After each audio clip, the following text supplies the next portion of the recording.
And now we have 2 generations of top flight award-winning producers to share with us some of the backstories of some of their favorite shows that they produced. And I want to welcome you and thank you so much for being with us tonight. Now, before we move any further along, if you don't know anything about Chesapeake Forum is an academy for lifelong learning. You may have known of us back in the Maritime Museum days. We split off in the fall of 2019 and became Chesapeake Forum. And now we are a part of the YMCA and the Chesapeake, all throughout the Eastern Shore. So with that in mind, I want to introduce our Vice President, Bruce Purdy, who through his knowing the finds, both generations of finds, and I think the 3rd generation of producing finds as well, he will be telling us a little bit more about the program, and he will be moderating the discussion tonight. So there. Thank you, Lynn.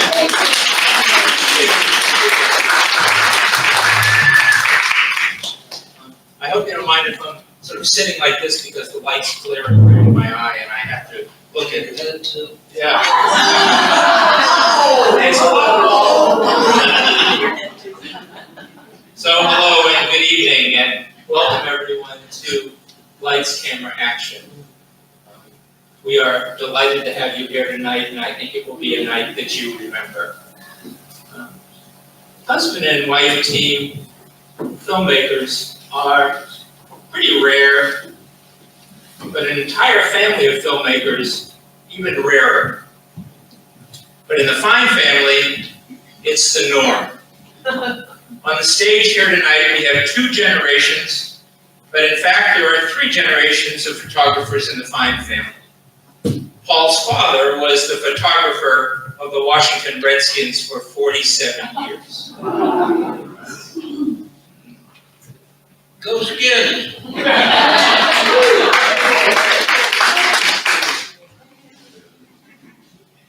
Sitting on my right are Holly and Paul Fine, who many of you may know, a husband and wife team of producers, directors, who have garnered more than 80 Emmys, a George Foster Peabody Award, including a Peabody Lifetime Achievement Award. All produced, directed, 4 Peabodys. Paul produced, directed, and shot the camera.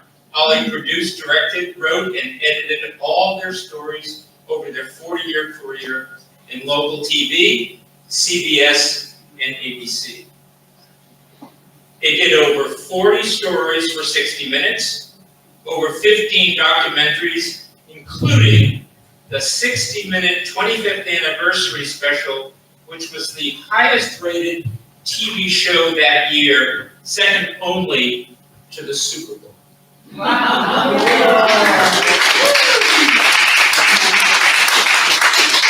Tim Shales, if anybody remembers him, he was the great Washington Post TV critic, said about their work, they use a distinctive style while giving a human face to complex contemporary issues. Their work for the networks on any given night reached 20 to 40 million people. Sitting on the other side of me, over here, are Sean and Andrea Nix Fine. Way back when, Sean goes to Connecticut College, Andrea to Colby. Both end up working at National Geographic. They fall in love, get married, and started making their own films together. Their first film was War Dance, which won Sundance's Best Director and was nominated for an Academy Award. Then came Innocente, clips of which you're going to see tonight, and for which they won an Oscar. They now have their own film company. Yes. They now have their own film company, Change Content, and have most recently produced The Sixth, about January 6th. in the portrayal of a city and nation under siege, told by 6 people whose lives will be forever changed. Again, we'll see clips of that as well today. Their raw, intimate storytelling style has been hailed by critics as visually ravishing and enormously spirit-raising. So tonight, we have an opportunity to dig into the impact the fine family works has had over many decades. In the similarities and differences they share, and where they see the future of storytelling. By the way, they would ask that questions be held to the end.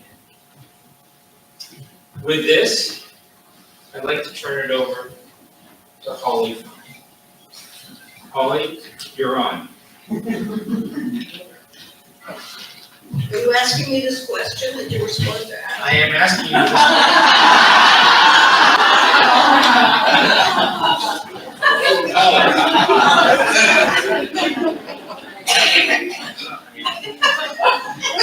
Tell us about the first clip that we will see. By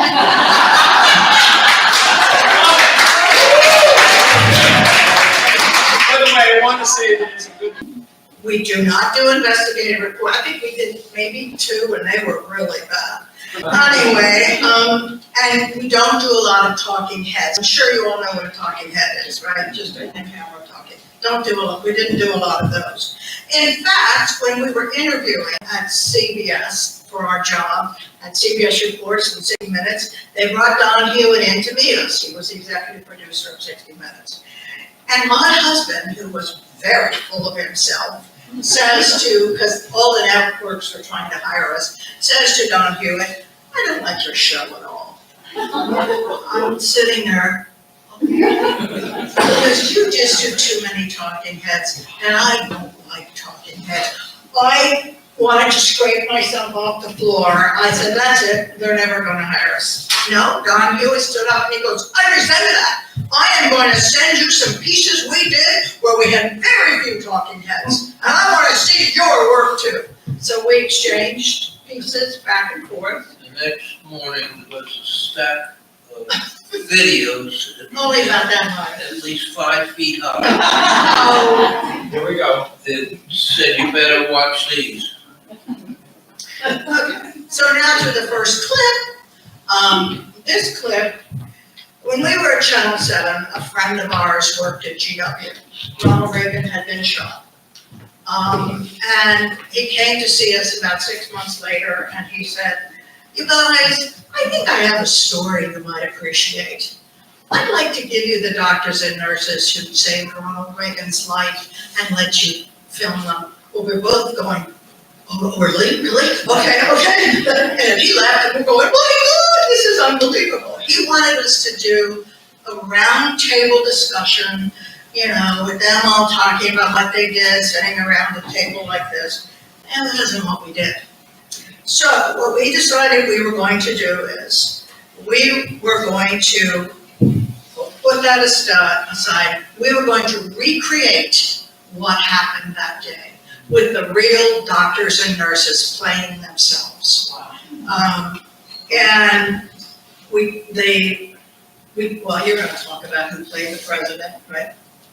Well, anyway, we had to get Alexandria Theater for somebody to come in to play President Reagan and the Secret Service because they would not be a part of it with us. They said they couldn't. So this was, we were the first people to report that Ronald Reagan was close to death in this piece that we did. It garnered, oh my Lord, it went everywhere. 2020 bought it, all the networks came to hire us, and I'm going to pass it on to you now. We went there and kind of didn't know what we were going to try and do and work, but we went for it. And we did, what we did was call the nurses, the staff, the doctors, and we interviewed them on audio tape. And so we used their audio tape as a script. We didn't write it, they wrote it.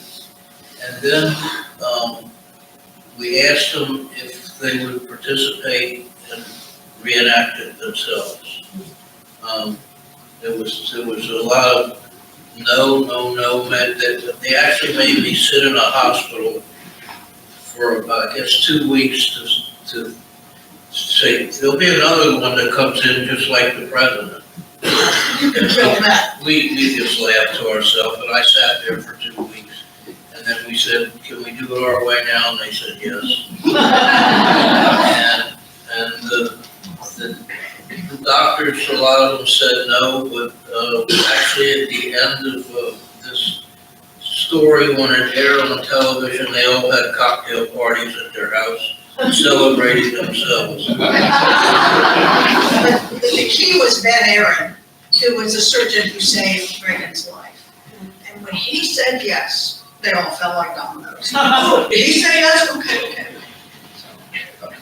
So to give you a little bit of idea of how we did our thing was to not stick a camera into somebody's face right away. We would, I'm not talking loud enough. No. We're covering up what I gotta say.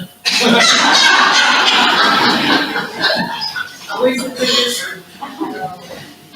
We usually did, most of the time, we bring an audio recorder and just have conversations with people.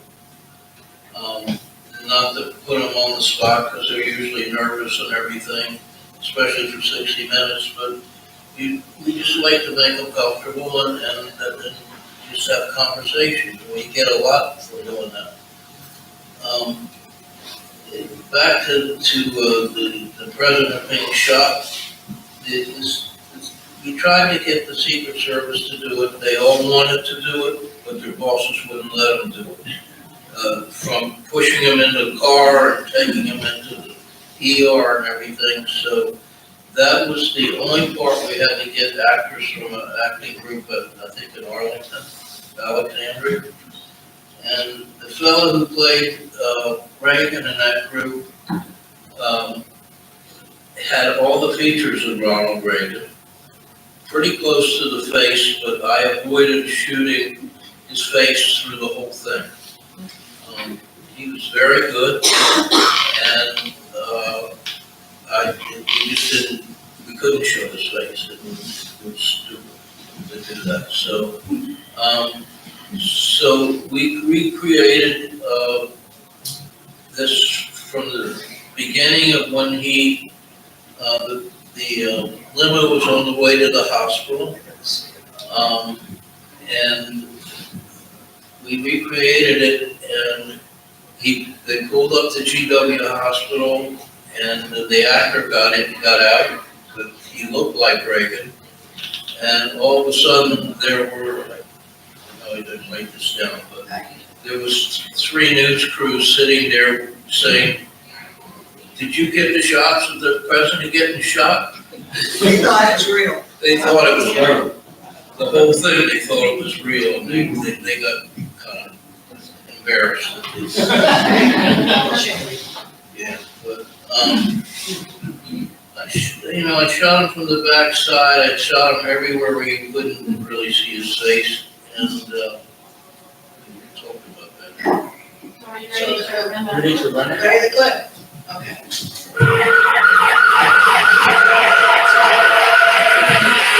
And then I went out the door and hit the ramp almost simultaneously with the limousine. And I think the first person to step out was the Secret Service person. I found the president, and he sort of told me with body language, I'm going to walk in here. And the Secret Service people kind of gathered around and then started sweeping him into the emergency room. I remember very well walking into that emergency room, not even knowing that I'd been shot. I only learned afterward in reading I wasn't quite as well as I thought I was at the time.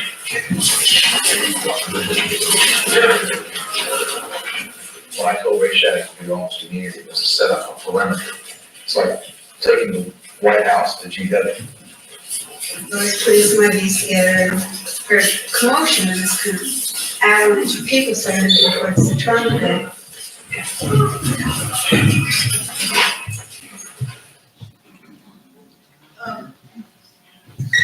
By the way, we did interview Ronald Reagan. He agreed to, after we finished filming, and we integrated his voice into, but that is him, and we had a sit down with him at the end where he talked about how he wanted to thank the doctors and nurses for the great care. Thank you. But I think one thing these guys are gonna probably say is that, you know, we see this in our world now all the time. We see recreations in our world all the time. Like now you see it, if you guys watch Netflix or whatever, they recreate something that happened. At that time, this had never been done before. So this was a creative leap for local TV, two local TV producers that did this on their own to make something, to make a film. And now we see these things all the time, but I constantly have people come up to me saying, you know, I remember that film. That film like set the precedent that we could do this. We could try this creative. So that's something they will never talk So about. it was for local. Yeah, it was for local. Yeah, you guys would be probably honest, but this is their first big thing for a local, one of their first big for a local TV channel. And The last thing we did, and it got so widely watched that that's why 60 Minutes called it, because this was so creative and so different. And who are these people? We need these people. And we so, went on vacation after this aired, and the people behind us in the airplane were talking about it. Did you see that last night? What happened? They were actually there. That was the coolest thing. We didn't tell them. It wasn't. but I say it because they're techniques that people in our industry now take for granted. But back then, those techniques were not used. They were not. You didn't do this, and so it was groundbreaking. Okay. Moving on. Yeah. Sean, tell us about the next clip you're going to show us. War dance. Okay, so this is just it's a special clip for us because this is and we can both talk about it. I mean, this is our first documentary together as a team, because when we were at National Geographic, we tried to work together on one thing, two things, and it did not end up very well. We were dating at the time. It ended up, but we put a pin in it and said, like, we're gonna focus on our relationship. We love each other too much. So we did that. And then we basically decided, we learned a lot at National Geographic. We got married, we left. We said, we're gonna, try and do this on our own, be freelance. And this couple called us and said, we want to tell a documentary about kids in northern Uganda. And we said, well, what's going on there? We've been all over the world by that point. We filmed a lot of dangerous things. We felt like we should have known what was going on. And we started looking into it. We found out that 60,000 kids had been abducted by this rebel leader in northern Uganda named Joseph Kony. And so we set out to tell this story about the kids. And we decided before we even left that we wanted to tell it from their point of view, because at that time, no one was really talking to kids. No one was listening to what they had to say. It was always like, NGO people or nonprofit people telling you what the war was going on. So we chose this clip just because it's the beginning of the film, but it's probably one of the most, it's probably our favorite film that we've made, and we're very proud of it. What it took to make it, filming in a war zone, creatively what it did, it definitely set a stamp on the industry a little bit when it came out at Sundance. People didn't know who we were. It kind of got really big. So it kind of set us on the trajectory we are on today. And I think for us, this was a huge leap, because Geographic does a lot of things really well, and they make beautiful films, but telling a story like this in a way that felt super personal, having the kids look directly into the lens, it was something we'd never tried before in anything. And so it was kind of like taking handcuffs off, and we you know, we just bought this, like, our first house and had our first son, and we were cutting it, and well, we weren't cutting it, we had an editor, but in the basement, and it was just like our little nest project, but you know, you don't know what it's gonna do until you start having people watch it, and we really didn't have anybody watch it until pretty much it was Till Sunday. until Sundance. That was the first public screening that we were ever at. So this film, I think, remains probably one of our favorites, if not the favorite, because it just holds up. There's certain things that you're like, oh, I'm so proud of that work. It's beautiful, it's emotional, it got a story across in a really personal way.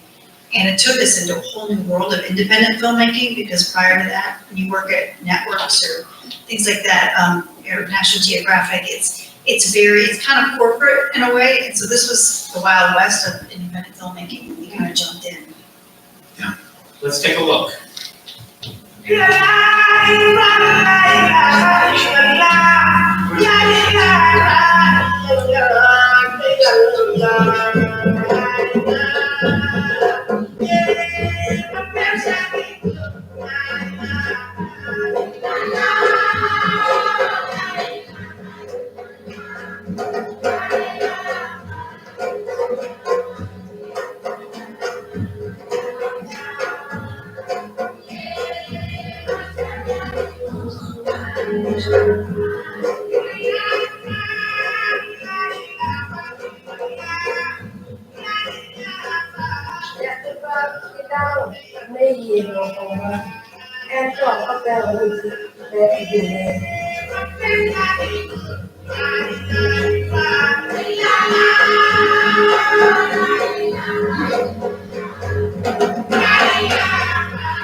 More. Yeah. To us, it's Right. quiet, and so I can't. It might just be yours. Yeah.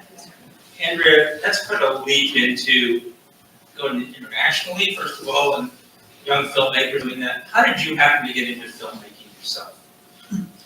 Well, I didn't know anybody ever that did anything like this growing up. I grew up in Rochester, New York. I didn't know, I think I knew someone was a photographer that I heard of, but I didn't know any filmmakers. I didn't know, never thought of film school. I just didn't think that people, I don't know, just never thought it would be an option for me. I didn't cross lines with anybody.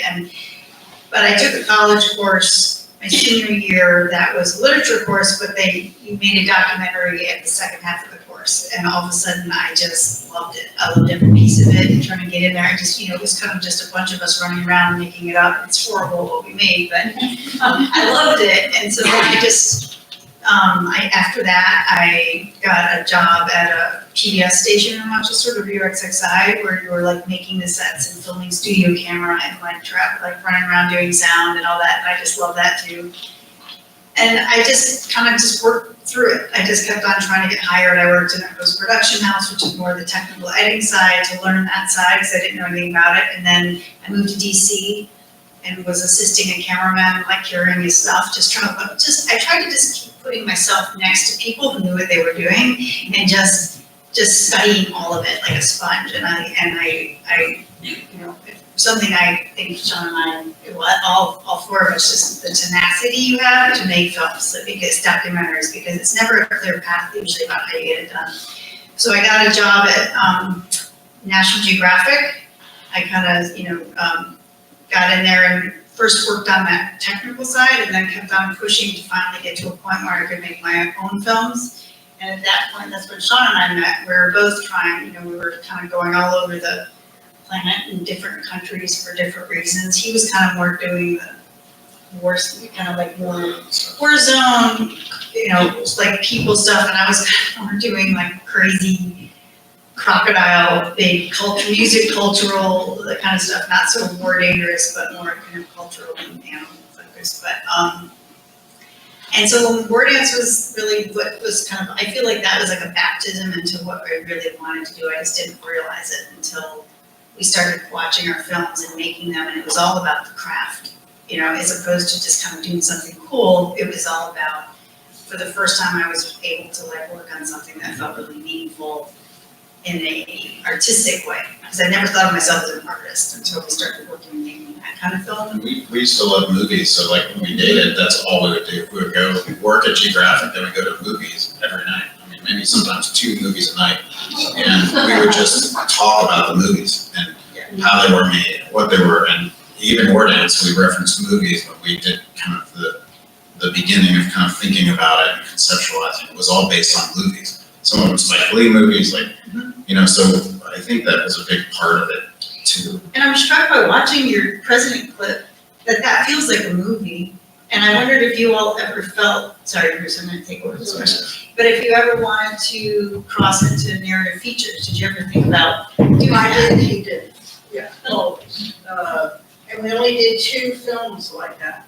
This one and a film called The Plane That Fell from the Sky. Yeah. Which was an incredible film. And we took the real passengers. A plane fell out of the air 33,000 feet in less than a minute. And the pilots got it back up again. And we recreated that. With the real people, right? With the real people, we took with the real people on the plane, with the real pilots.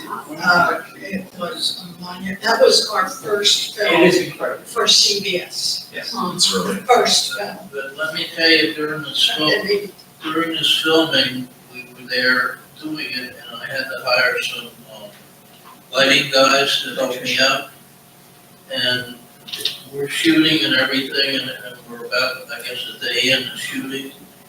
And he said, "What the hell did you give these actors?" Best I've ever seen. I said, "They ain't actors." The real thing. Look it up. I'm sure it's on somewhere. It is. The plane that fell from the sky. Okay, let's move on. Very different topic. Celebrities. Oh, you're going there? We like to, That's at the end. no, it isn't. No, fine. I gave you this one. All right, look it up there. I was gonna end with her. That's okay. Good. Really good. You like to do celebrity profiles, right? Exactly. When you were at 60 Minutes, you worked with Ray Charles. You did a piece on Kirk Douglas. You did a piece on Julie Andrews. You did a piece on Sting, just to name a few. But one of those profiles you did, one of the most famous pieces that you ever did. Paul, will you explain your time with Barbra Streisand?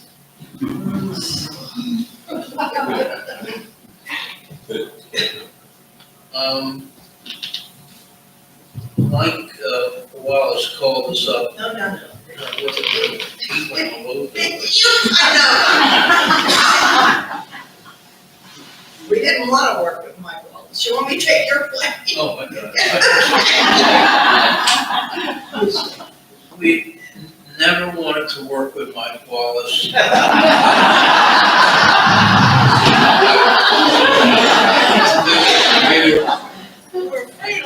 We were afraid of her. Who He wasn't? was afraid of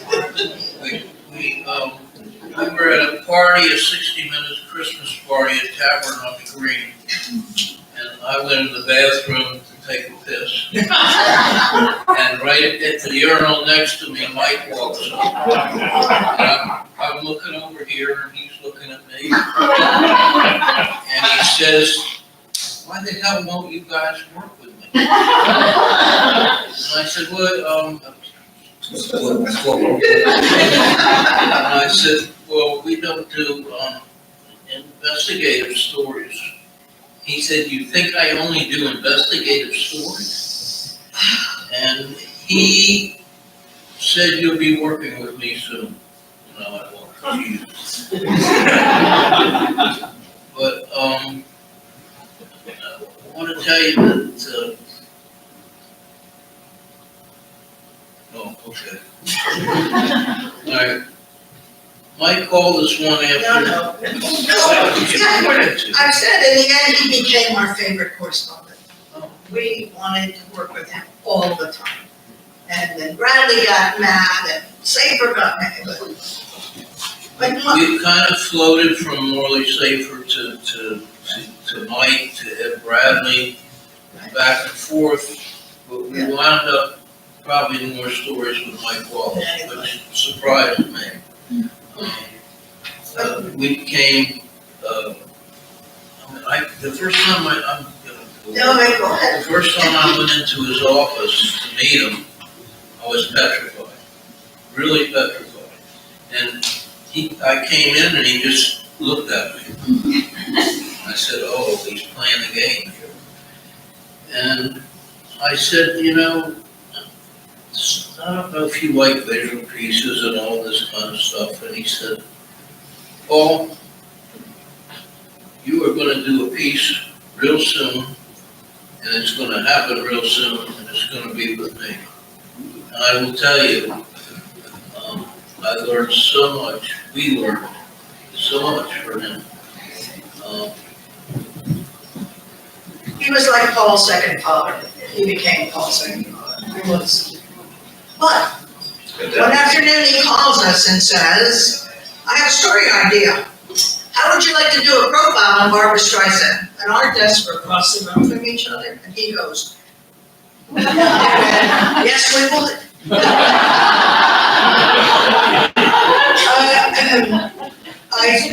The next day we were on a plane to LA to meet her.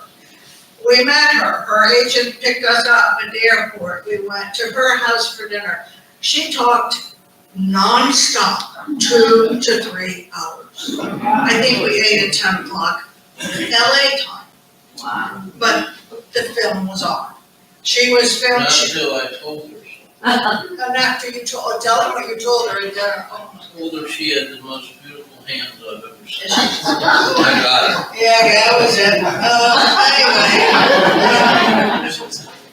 She was doing Prince of Tides. And a week later, Paul was filming her. All right, Mr. Compliment. She was very open with me. She let me, I told her part of the deal was that I got to follow her everywhere. She couldn't say, "No, you can't shoot that. You can't do that."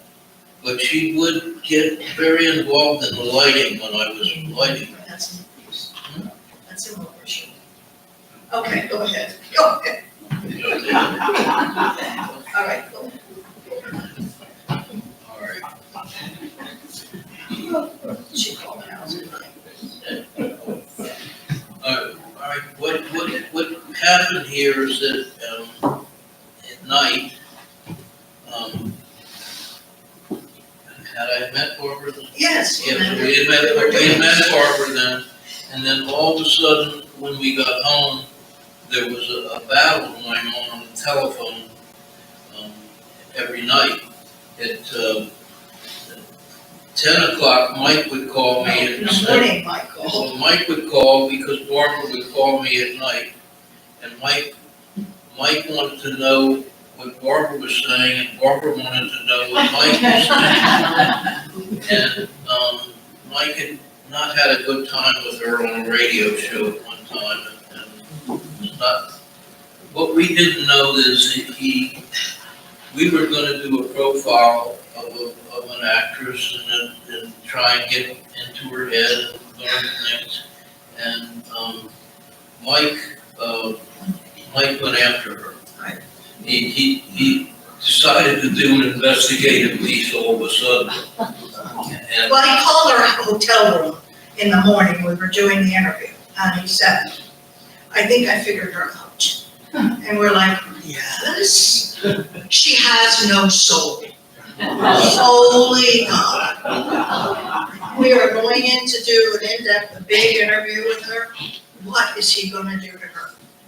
He grilled her in that interview, but she gave it right back to him. And once the piece was done, he hated it. I look so mean. Like, you're mean. Like, okay, but Don Hewitt loved it, A+++, and he would bring other producers in to watch the piece when they brought a profile. I want you to see this piece, this is how I want our profile. Well, needless to say, the other producers couldn't stand us. I want to look at that piece one more time. So it is one of the most famous profiles on 60 Minutes. And so I remember being a kid and these guys explaining to me that the reason they do these famous people, because I always knew my parents did things on people that were like fighting homelessness and, like trying to do good in the world. They were always trying to expose things that people don't really pay attention to. They were trying to give a voice to people that are voiceless. And they would do that by embedding their cameras and their skills. And, whether it was my dad sleeping overnight in a prison or, sleeping out in a homeless shelter to understand what it was like for the guy who was filming that was running that shelter. And then sometimes I'd go with him and get to meet the people that he was filming. Or whether I was back and my mom was, now we edit on computers. Back then she had film everywhere. She's a genius. She's like a mad scientist, just moving things around. I mean, it was, everyone always, because I'm a cinematographer, everybody always talks about what I learned from my dad. I learned a ton from my dad, but I learned so much about how to film things, especially documentaries from watching my mom. Because she just sat there putting things together in pieces, and it was like someone took a massive puzzle and threw it on the ground, and she had to figure it out and make sense of it and make it beautiful. And she did it every time, and I remember just being amazed by it. And so, like, they would do this, and I remember saying to them once, like, why do you do all these famous people? Like, why? I thought, and they were like, we do things on famous people so that 60 Minutes will let us do things on people that aren't famous. It's kind of like we have to do that. And then I remember them saying, we do things on famous people that are different. We don't just do them on because they're famous. Like now you see things on people, they have a movie coming out, they talk about their movie things. They're like, we want to know who they are. They have to be more than famous. They have to have a story. And I remember that. And this is just a small story, but when we won the Oscar, the Oscar for Innocente, we were at the Vanity Fair party. And I met probably like 4 or 5 different movie stars, especially Michael Douglas, who came up to me and said, I remember your parents filmed my dad. And it was incredible the story they told about him. And I was like, this is a crazy moment that we're like meeting these celebrities that remember my parents who made films on them. It was a really crazy moment. But I remember him saying, I remember that because it was a story. No one's ever told the story of my dad. And it meant a lot to me. And so that's just something, I think this kind of thing, I like showing these clips and I like talking about the clips, but I think something that's interesting here is while we're sitting here and we're talking, I'm reflecting on this back and forth that's going on and the things that we've learned, the things that are different, and there's things, now that I do this, that I see that they probably don't realize that they did, or that I was watching you guys do, because when you do it, it's your job, it's a whole path, you don't think about it. And that's also what I love about my parents. They don't only think about, I don't mean this in a rude way, they don't think about the filmmaking too deeply, like they do it from the heart. Like if it feels right, they make it, they do it. It feels right, and they trust their instinct when they do it, and it's very creative and organic. And I think that that's something that's really incredible about their work. And then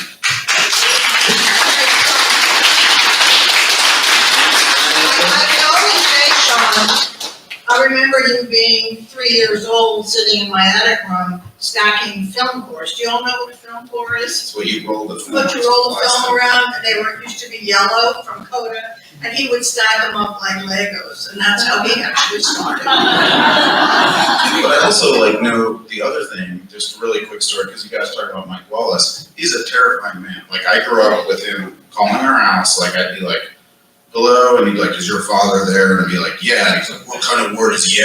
And I'm like, oh my gosh. You're getting good grades. Yeah, and he'd be like, what are your, he'd be really intense, but I also remember being with them and him throwing a tantrum, like I was with my dad in a hospital, there all night filming a show about violence in America. This kid had just come in, he had shot in the head. It was a really traumatic scene. My dad filmed the whole thing. You know, I got to hold some lights and watch the whole thing.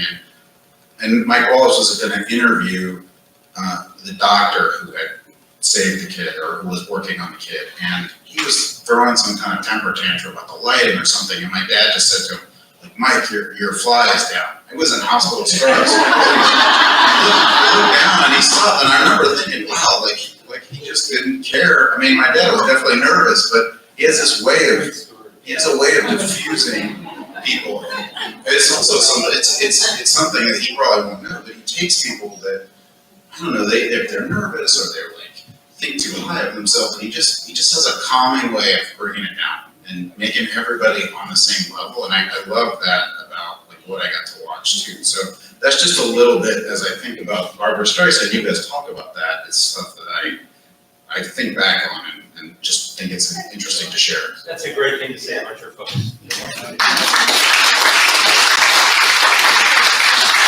Okay, here we go. No, Got it. we're derailed at this point. If you guys like this, it's like, 60 minutes you go in with the executive producers on you and he screens your stuff. And you go in there, it's like a movie theater, and you're petrified.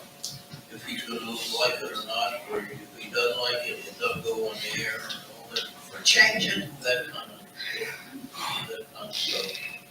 And, Mike helped me out a lot. In the screening. It's like if I'm in a work process and I'm dealing with an ad, and somebody tells me they've darkened a certain letter or made a certain color, and then they don't, I don't like that. So they see a certain side of me that people might call difficult. She says she doesn't want cameras to film her at work because it's too distracting. 77. 77. Just so close to me. 3, 4. Take 2. Put it on. Watch director Streisand take over in this What, one. can I just say the difference if you put that one light bulb on right there? Come in closer on the back camera to sort of simulate the distance and stuff. I think you're better in this camera because this is a little too far over. Do I have to put yours on? Leave the shoes off all and start the interview, please. They say I'm difficult?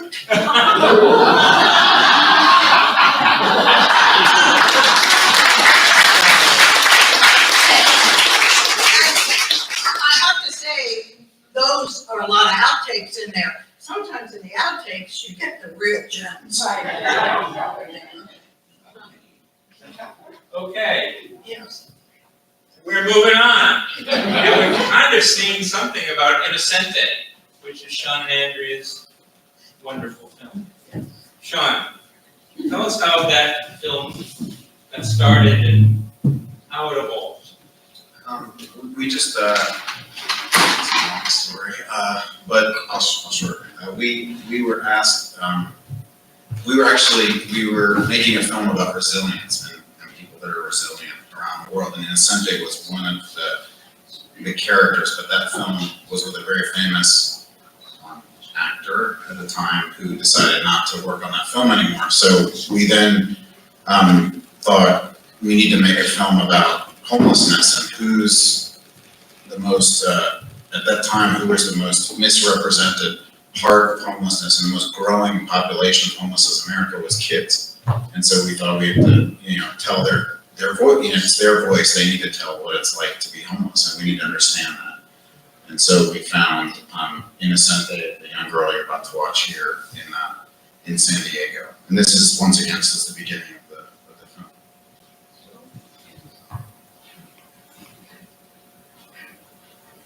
Dear people of the world.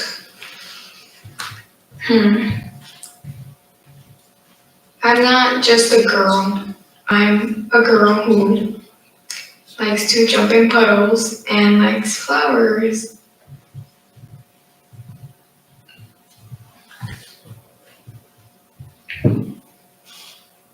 Just because I'm homeless doesn't mean I don't have a life, because I do have a life.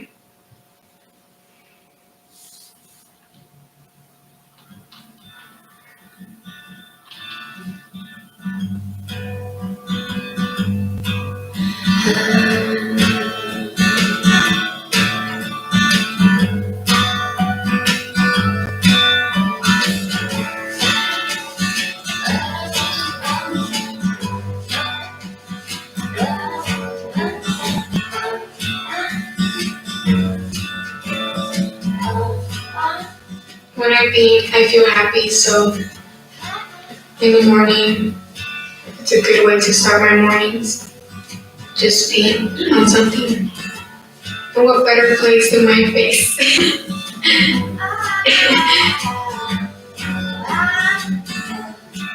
When I put my makeup on and dress how I dress, and I get out there, I feel confident, although I'm a really shy person. If people knew my story, they'd probably think that I should be painting like dark pictures or dark paintings.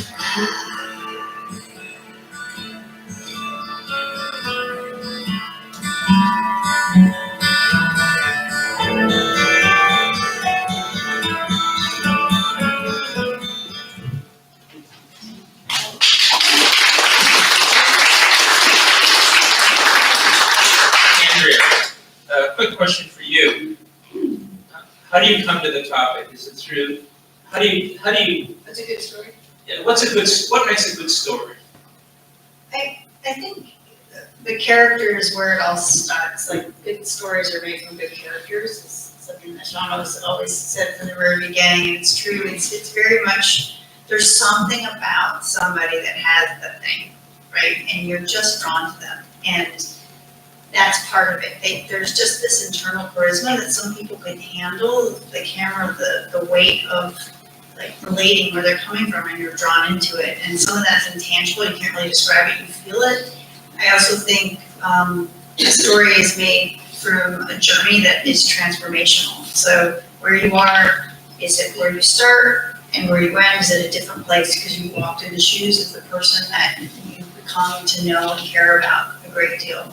I think we're really drawn to stories that make you care, and through that, you might feel like you have nothing to relate to that child there talking in the very beginning. She's homeless, they were brought over the border, her father was deported for domestic abuse, and they've been living in shelters up to 9 years in San Diego, and she, what do we all in this room have to do with that life?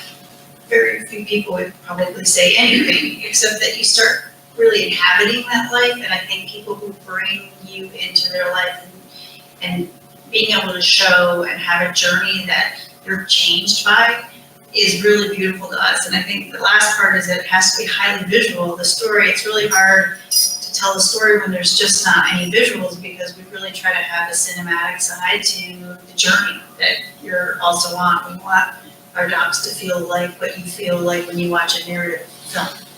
And we work really, really hard to do that. So I think that's partly what we're drawn to in the work that we do.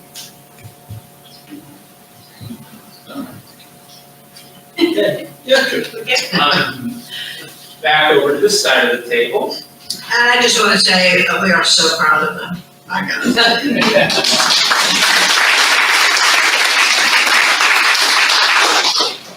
Okay. I only wish my father could see this over here. Three of us are photographers, my father and Right. he missed this. So, Colleen Ball, you seem to tell pretty intimate stories that sometimes are pretty hard to watch. Okay, how do you like this one? Okay. So I'm gonna say it again, you seem to tell pretty intimate stories that are sometimes hard to watch, Paul. How do you make the audience look and not turn away?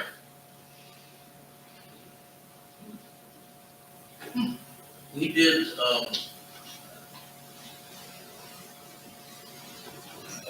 okay.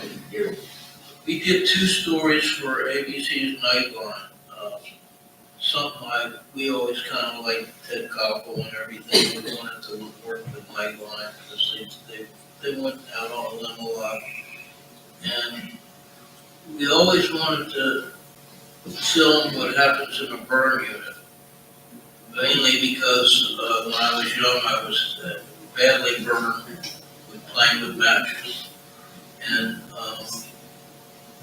I just remembered all the things that happened to me in the burn unit, and we both thought it was a good piece to do. So after the Pentagon, we went to the Washington Hospital Center where we had done some medical stories. We did a lot of medical stories.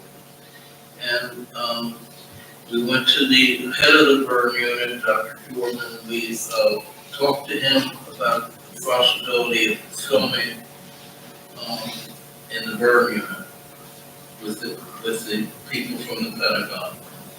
And he said, well, first, it's fine with us here at the staff, but you have to talk to the parents, the sisters, the brothers, the people, the families, and you have to talk to them. He gathered all of them up at one time for us to talk to, which I looked in their eyes, and their eyes were empty. They were like still in shock, almost. And we explained to them what we wanted to do, and they talked about it. I guess we came back in a little bit, and they all said yes. Some of them actually told me later that they thought that their parents or whatever were going to get treated better if we were filming.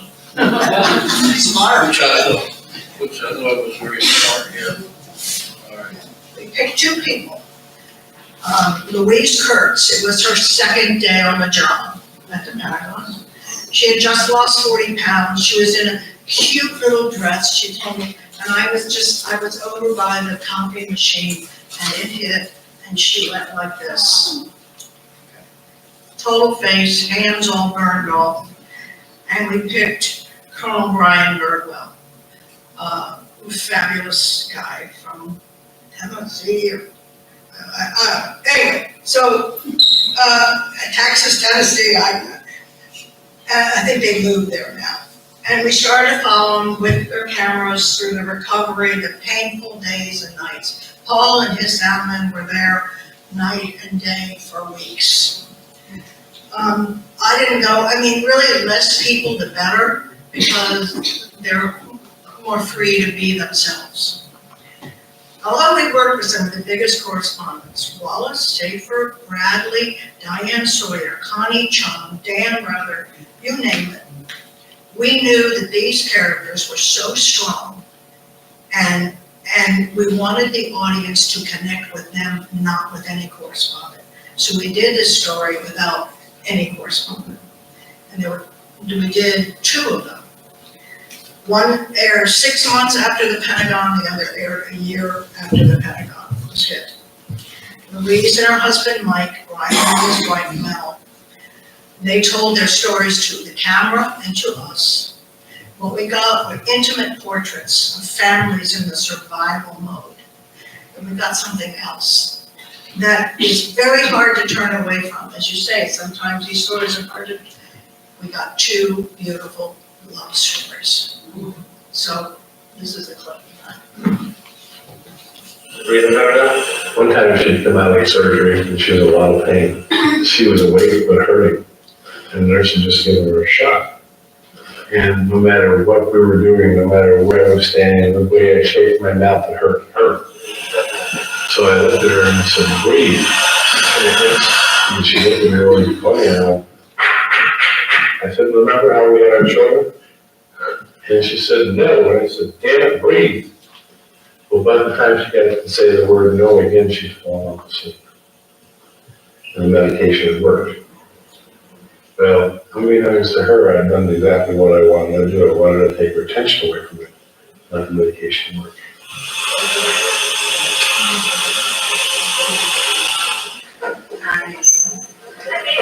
You begin to know how long surgery is gonna take. You know, you get to the end of that waiting period and you get the big knots in your stomach and the anxiety. It's a big waiting game. Thank you. I appreciate that. How you doing, sweetheart?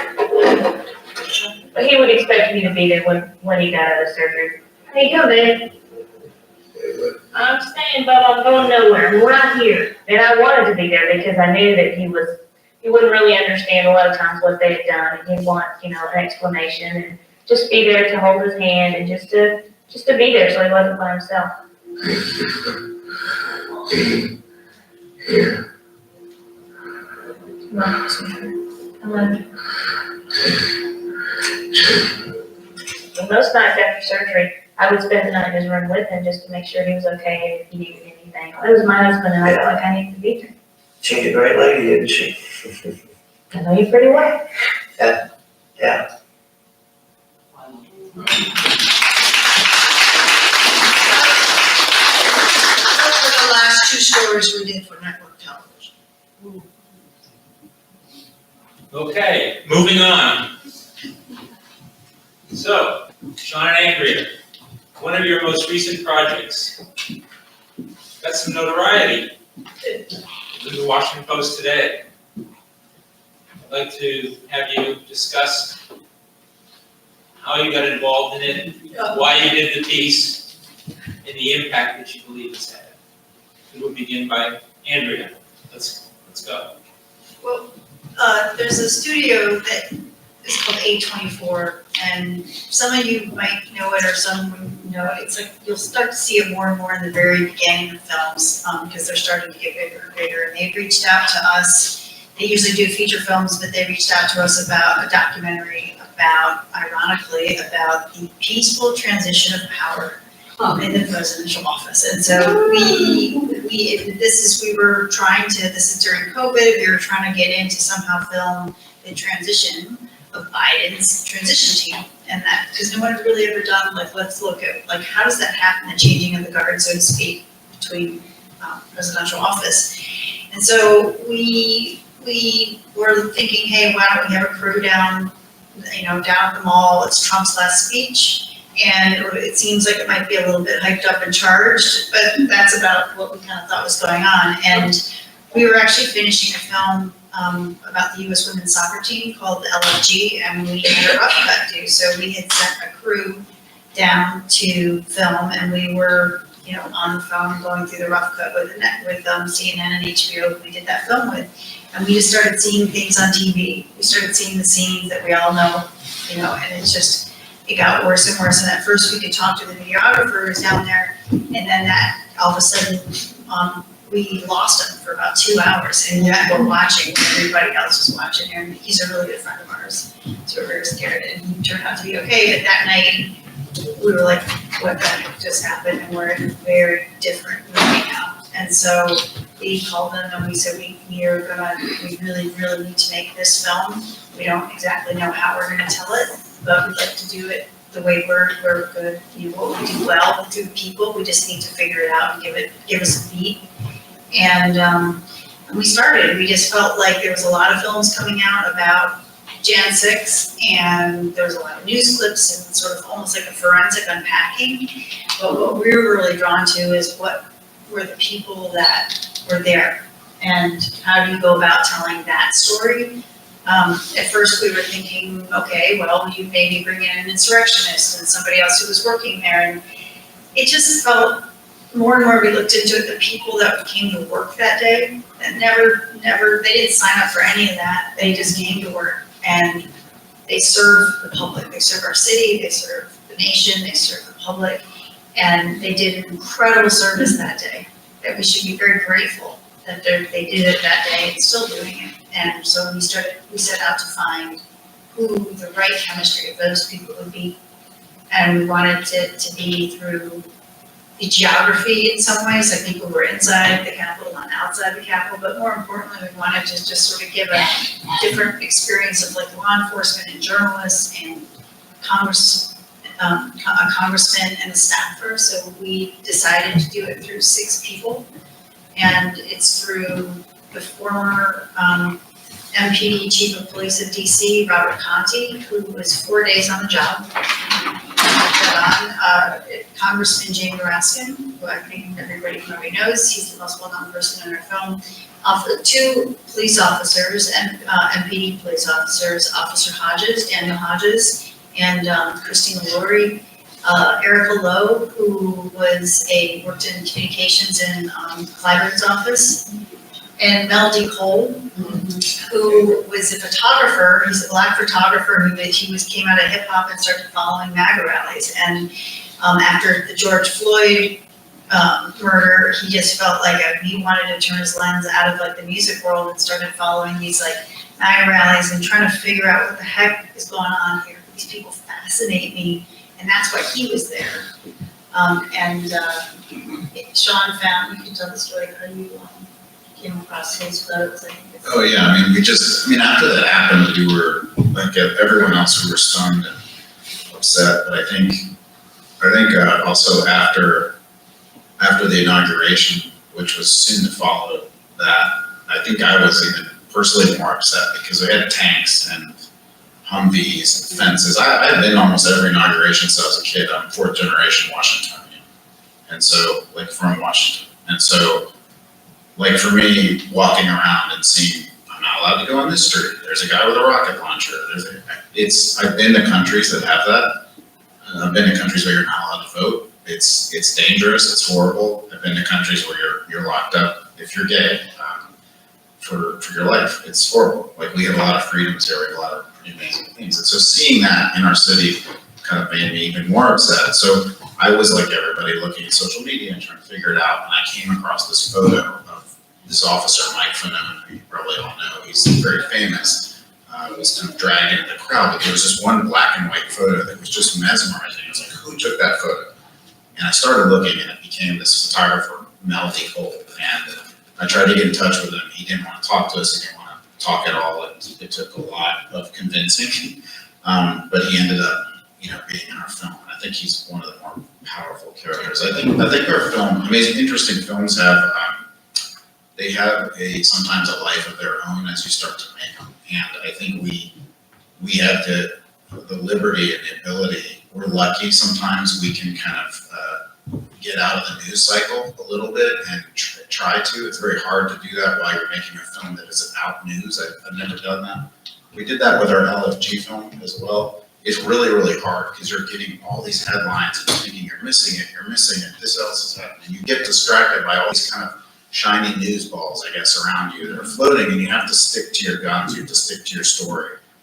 Why are you doing people will this? probably watch it 2.5 years or 2 years later. Yeah. Even though you're right in the middle of the news, so you have to kind of figure out what you go after and what you don't. So, we decided to tell this story. It's also like, if you're making a film, this is an amazing story. Like, it started at 5 a.m. and ends the next day. It's got a storyline, it's got an epic battle, it's got winners, losers, kind of, and it's got amazing characters. And so we just started to, our office was like a forensic scene. It was a timeline of everything that happened every second of the day. We were getting footage, and the footage had to correspond to every second something happened. And then, we needed to find those characters that could tell that story of that day. And in the unraveling of it, there are things in our film that I think people haven't thought of. I think people haven't seen. I think our film is probably the first film to deal with the idea of race with that day. It's got 3 black characters in it that talk about how that day made them feel. Even the white characters talk about racism. I think it is probably the most violent portrayal of that film outside of the Capitol. Like, what was happening, the DC police were getting bombarded for 4 to 5 hours in hand-to-hand combat with people with sledgehammers and bats with nails sticking out. Things that I haven't seen in the news or in our film. And I'm really proud of that we took the time to try to find every camera angle, every option, and also took the time to listen to the people that tell their stories and share their stories with us in a way. And then the last part in our film that I think has not been talked about, was just talked about in the New York Times actually 2 days ago, which Andrea, to her credit, fought tooth and nail to have in it. It scratched at her at the beginning and she's like, there's something to this, there's something. Sometimes that happens with us. I might say like, no, I don't think this is interesting. And then Andrea's like, no, I think this is interesting, or vice versa. But the idea that like, where was the National Guard? Like what happened with that? Like they were, anyone that's grown up in DC knows the Armory is close, the DC National Guard is there. We all grew up there, we're used to the National Guard being deployed to certain things. So where were they? 4 to 5 hours, where were they? Because we started watching all the footage, because we have a timeline of the whole film, but we didn't want to make that the point of the film. We just wanted to be right and make sure that no one debunked anything they were going to watch, because this thing that we show of this one cop getting hit with a brick happened at 3:05 but we showed it at 2 o'clock, right? Something like that. So we basically made sure every piece of footage is perfectly timestamped. The audio that you hear in it is exactly when it happened. But when we actually started putting it together and on hearing all the radio calls, asking, pleading, begging for the National Guard to come, and the extra layers of bureaucracy that the military put onto the police, the Capitol Police and the DC Police, they were watching the same thing we all were for over 4 hours of watching, America rip itself apart on air in front of the entire world, and police just getting beaten, just senseless. We watched it and I was like, where the hell is the National Guard? They saw what we saw, and once they were deployed, it took them 15 minutes to get there. So they got called at 12:38, and they didn't show up till after around 5:30. And I find that disgusting, and it's not okay. And I want people to know that. So, but more importantly, we wanted people to feel like every single one of our characters, except Jamie Raskin, said no when we first said, when Officer Hodges said yes. Yeah. Everybody else said no because they're not about the limelight. They sort of tucked that day away, and they didn't want to replay it again because it's so painful. And they were just trying to go about doing their job. Every single person you saw, and you'll see it in the trailer and in our film, went back to work the very next day. And they still work and serve, public servants and serve the country that way. So we are telling people, we want everybody to tell the people to watch this film. It's not about political party, it's about our country, it's an American story. It feels like a huge family fight that we have to sort out. And we want people to decide for themselves, but I think there's an enormous revisionist history about what happened. And what you're seeing is over 10,000 people swarm a Capitol. And that we barely got out of that. And the MPD were the ones, the DC MPD police officers who weren't trained like soldiers. Local law enforcement saved our country and saved democracy that day. So I think we have an enormous gratitude and sense, and I think the only thing, not to get off, I'll get off my soapbox when there's a clip, but that we would implore you is this has been a tricky film to get out because it's a really uncomfortable piece of history that we all have to deal with, and it's something we really ask everybody to see. You can rent it tomorrow on all these video on demands. It's on Amazon and everything, as opposed to buy it last week, but now it's starting tomorrow. You can rent it, and you just tell everybody to see it, and however you tell them, whether you social media post or tell your family or tell your school. We've been told that it's like required viewing by people that look at a lot of films and that they care about this country as well. And so this is the trailer that you're about to watch.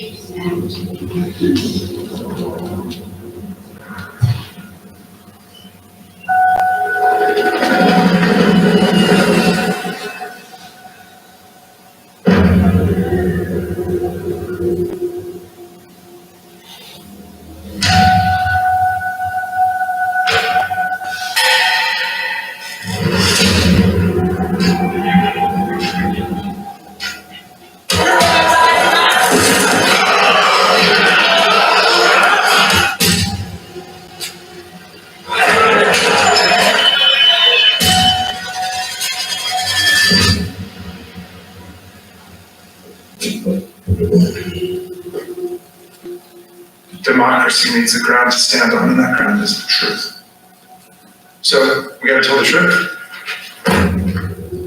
If we can handle it.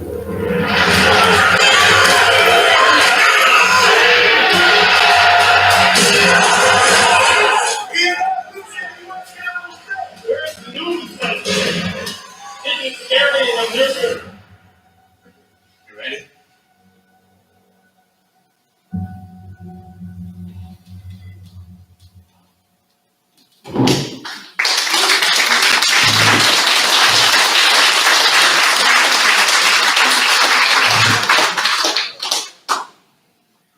Thank you, and now we're going to go to questions and answers from the audience. I'm going to walk around. Maybe we should turn on the lights. Action camera. This is just a mother talking, but this film is incredible.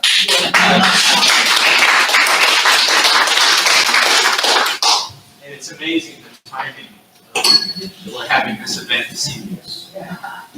I'm not a mother, I'm not related, and I get choked up because I've already seen it twice. Oh. So if you haven't They seen took it, us up. so it's really hard to even frame a question because I'd really like to sit and talk with you forever. And so I'd like to know, I really do think it needs to be very widely distributed. It is so powerful, and I'm a news freak, so I thought I knew everything about this. I learned so much from it. And the way that you focused on the 6 characters, I mean, they were just fantastic. So I want to thank you, but I also want to ask you, how can you and how can we get this film out there as widely as possible? It's phenomenal, and I'll predict it publicly. There's another Academy Award coming up for Best Actress.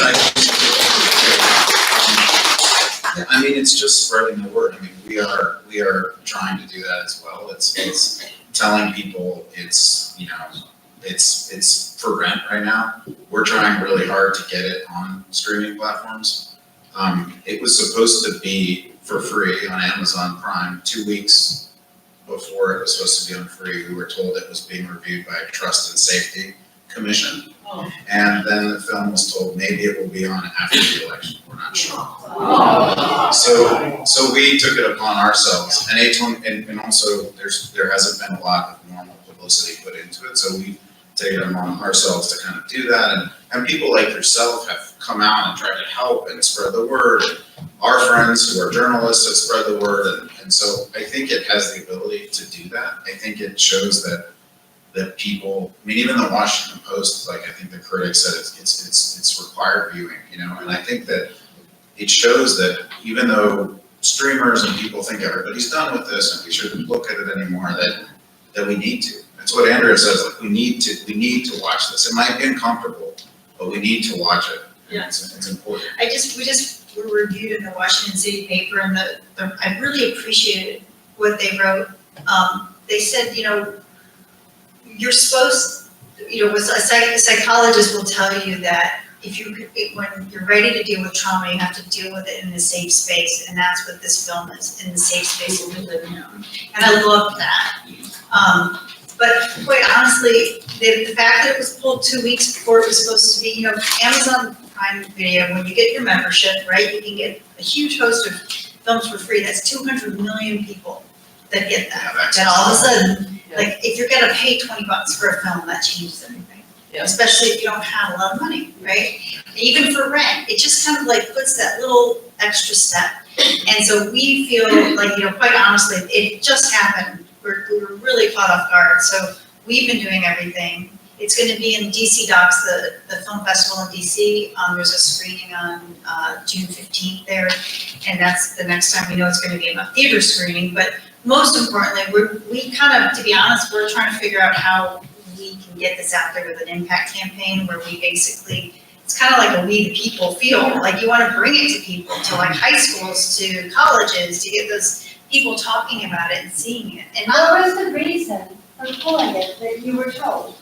we didn't get a lot of reasons. We didn't get a lot of reasons. We were. Nothing, no reason? I mean, we were told by the studio, they think it's political reasons. And don't you think that's a story right there? But It is. So if you go and look this film up, a lot of people are starting to write about it. Yeah. People are starting, Yeah. yeah, Yeah. people are starting to write about it, But even that, it's like, it's hard to still break through. But people are, Politico wrote a really good article that's been picked up by a lot of people. And actually, not through us, I mean, smart people can just go, like even the studio who made the film A24, the writer for Politico said, this film's been made by Academy Award winner, it's not on your website. And they were like, well, it should be. And he's like, That was a mistake. that was a mistake, they said. It took him 5 people to get to do that, so, This is discoverable. If somebody made a decision, it's discoverable. yeah. Yeah, I mean, I think the reality is that this is not an isolated incident, that entertainment companies, information companies, there's really not that many, and they control a lot of your entertainment and what you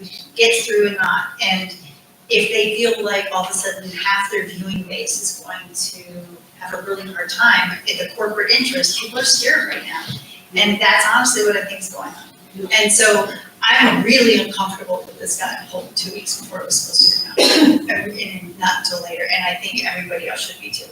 And so I think the best thing to do is, I'm not gonna, it's staying very positive and getting it out there, and sometimes everybody's feeling like, what can I do right now? Well, I think what we can all do is talk about it and get it out there and help, and like, if people are interested, we're gonna try to figure out some kind of impact campaign really soon, and then help us, right? Like, to get it seen, and we'll have more information.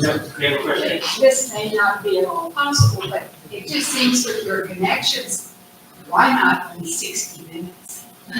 Well, actually, Because it needs to already yeah, now. we have some calls to be, yeah. We're working on it. Yeah, we're working. So we'd love to have it on a much more accessible platform, right? We don't know anybody there anymore. I find it ironic that the Washington Post is praising this film profusely, I know. and it's owned by Jeff Bezos. Yeah. Who also owns Amazon. Yep, How do you square that? I don't I don't know. I mean, it's not like he's sitting in those boardrooms making those decisions for people, right? Like it speaks to a bigger issue that seems to be going on. I mean, I don't square it. It's odd, like the #1 movie, I don't know if it's still #1 now, but for the last 2 or 3 weeks, #1 movie in America has been this movie called Civil War, which was the same distributor that put out A24 that put out our film. I'd be curious, how many people have seen that? So, yeah, so it's basically a dystopian, kind of as if Jan 6 led to Civil War, but that film doesn't give you any context to why there's a Civil War. It just paints America in a really horrible way. It's miserable. I don't like the movie, so it's not, I don't think it's right, but they use images from January 6th in their movie. So it's weird, but it's #1 grossing movie. I mean, $91 million.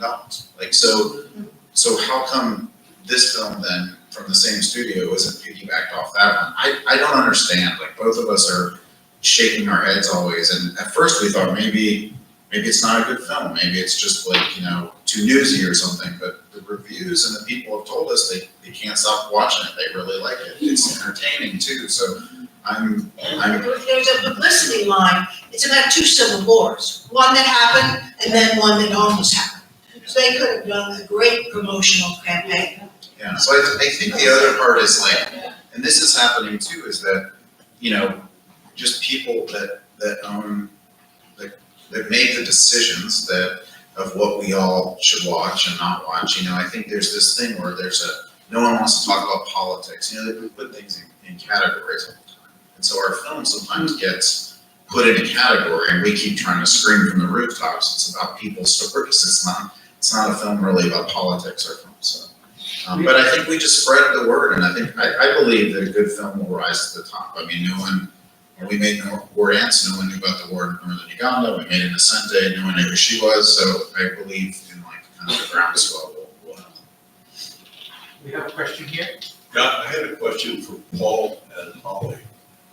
You spoke very complimentary of your experience with Mike Wallace and how much you learned. I had a very different experience with Mike Wallace. And I wanted to ask you about tactics, journalistic tactics, and the morality of them. One of our employees was ambushed literally by Mike Wallace and the camera crew. They were doing a story where it was clear that he had already decided what this story was. And this poor guy had no idea that, you know, he was gonna be on camera. He would not have been a spokesman that we would have designated him if it was. I was curious as to what you think about the journalistic morality of ambush interviews like the kind of. Well, that's how 60 Minutes created themselves, okay? These ambush interviews and all that. We didn't do any of that stuff. And if they'd asked us to, we wouldn't have done it. We saw the other side of Mike Wallace, the compassionate side, the side where he cared about his characters, where we did 2 stories on a mentally handicapped couple that got married and then had a child. And to see Mike Wallace interviewing a mentally handicapped couple was a rare event, okay? And he was so compassionate and wonderful to them. So that's the kind of thing we did with him. We didn't do these stories you're talking about. We don't like those kind of stories. I ambush him, but that's how 60 Minutes started. That's how they got their, you know, they got noticed because they did this kind of thing. So I don't know. You wanna say anything about that? Well, he got paid to do investigative stuff, and he was one of the best at it, and he had I'm great, sorry for that. great investigative producers working. He made some mistakes, he always admitted his mistakes. Not always. Not always. But he could get really mad at you, but I went in his office one day and had a long talk with him and said, you can't talk to me this way. And he said, why? I said, you hurt my feelings, and I'm working for you. I want to make you look the best there is. You can't beat the shit out of me while you're doing it. He says, do you think I do that? I said, yeah. He is an amazing, intelligent man. To keep up with him is hard. I can apologize, some of his producers, you could have them, believe me. Anyway, and those were the ones that did those kinds of stories. We have a question?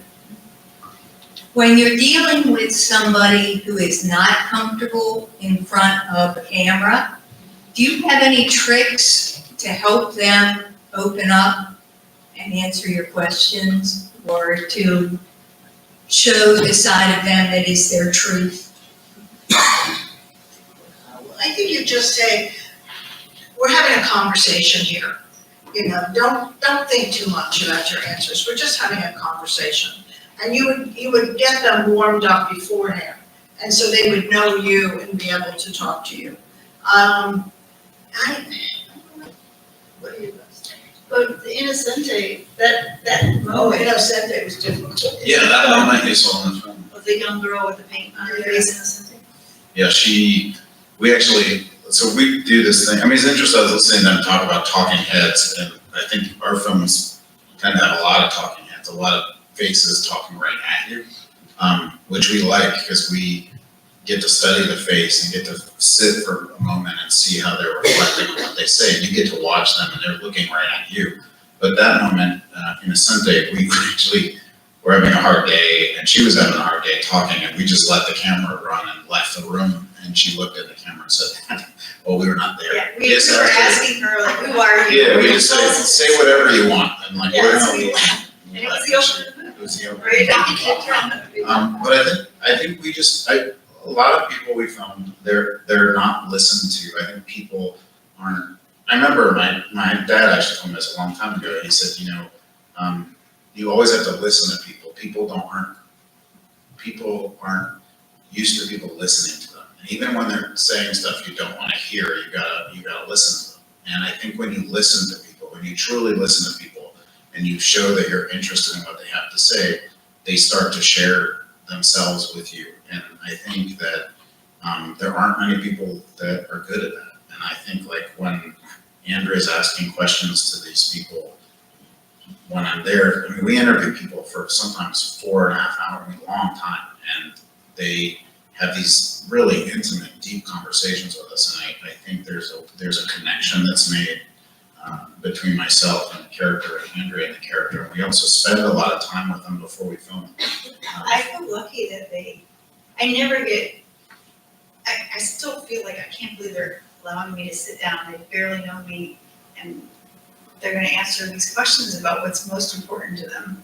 I mean, it's like so beautiful that you get to do that with people, and they walk in, oftentimes we're doing stories about parts of their life that some really hard things, hard, painful things happen, and they're kind of like explaining to you how they got through it, and we're all learning from it, right? Like we learn it, and then we put it in the film, and everybody watches, learns it, and I just think that people appreciate feeling comfortable because they sense that. They sense that you care and that you're interested, and that if they ever want to turn the camera off, we always say yes. Yeah, and you're not taking from them. I think a lot of filmmakers take from people. I mean, we are taking, but they come across like they're taking, I want this great bite, I want this thing from you.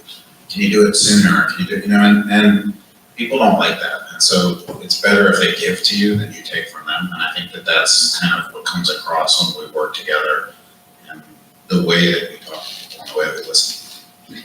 There's a couple of differences between us. They get to use music and we were never allowed to use it. I resent that. But the biggest difference is they have to raise the money for their films. We never did. We always worked for networks, for television, you know, we really did not have to, and that's hard. That is really, really hard. That takes up half of their time, is who's gonna fund this film? Who's gonna pay for it, you know? And we never had to worry about that. We could just do our thing. One more But they got to use music, and we didn't. We didn't use correspondence. I kind of want to end up on a little something here, because I think that we have the best job in the world. Yeah. Who else could go meet people like Boxer Larry Holmes, President Reagan, Admiral Rickover, Julie Andrews, Chris Rock? It goes on and on, and we are so lucky to have had this job.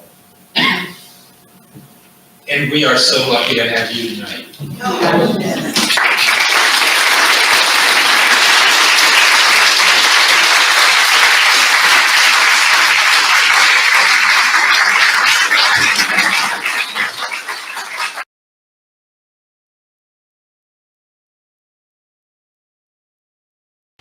"60 Minutes, Rewind." There's a battle being fought for public spaces all over the country. In no place is it more apparent than in one of the grandest spaces of all, New York's Grand Central Station. Homeless people with no place to go claim it as a refuge. Travelers with places to go find the homeless an unsightly embarrassment. But somehow, the grand old station, its glory long gone, manages to accommodate everyone. Grand Central Terminal, the next station stop. The terminal once was called the greatest enclosed space in the country, an architectural masterpiece.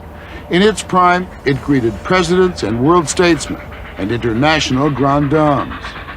Its name, Grand Central, and its trains, like the 20th Century Limited, captured the romance and elegance of an age.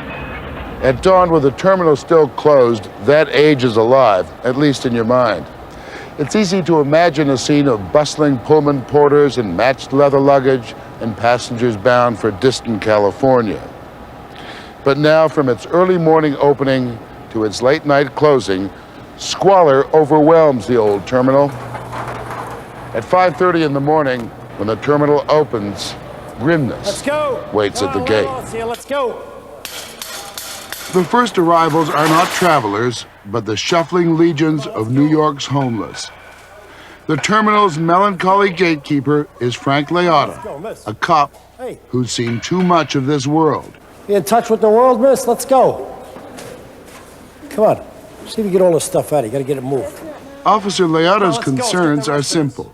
Get this human driftwood through one day, one emergency, one meal at a time. They'll be serving breakfast soon over at St. Agnes. See, these are some of the problems. Here's a homeless man, carries all his belongings with him. It's unreal. Just all yours. I was in Korea 25, 30 years ago. It's just like Korea was. It's devastation. Grand Central is the gateway to the world where many a life crosses paths. Conductor Flash Fallon comes in from suburbs plain and fancy with the station's morning commuters. 25th and Grand Central. Local train in New York. He maintains a remnant of Grand Central's old dignity, treating everyone on the inbound local as if they were passengers on the 20th Century Limited. Local train in New York. Watch your step getting on, please. Watch your step, please. Watch Flash your step is of the coming old downstairs. school. Take your time, miss. Take it Be easy. courteous. Try to be on time. All aboard. And they're off. New York's workhorses are out of the gate. For a few hours each morning, this wave of commuters controls the station. But they don't even have time to soak in the sunlight that streams across the terminal floor. Each too busy watching out for the horse in front, saving a few breaths for the mad dash to the wire. The prize is just a place on the escalator up. Keeping these horses moving is the job of 6,000 Metro North employees. The conductors say it can be a thankless job. You're the whipping boy. You're the one out there. You're the first line troops. People show their nasty habits on the train? Yes. For example? Feet on the seat, refuse to take your feet off the seat. I got one guy picking his feet on the seats. Look at shoes and socks off instead of picking his toes. I said, give me a break, pal.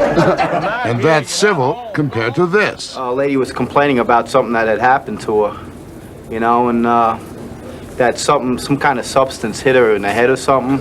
You know, I walked back into the car finally to see what was going on because he said the lady was pretty incensed and somebody had pulled like a vile act of nature on her, you know. A vile act of nature. But I don't know if I could say what he did on TV. We say it. We'll decide. We decided. You can find out what he said on our cutting room floor. Upstairs, Officer Leota's job never ends. Come on, let's go. Yes, sir. His orders are keep the homeless moving.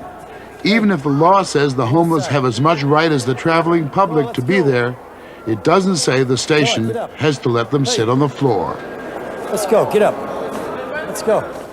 Station Master Michael Murphy has to share his terminal with the mad and the sad. This terminal is here for the commuters. That's what we're here for.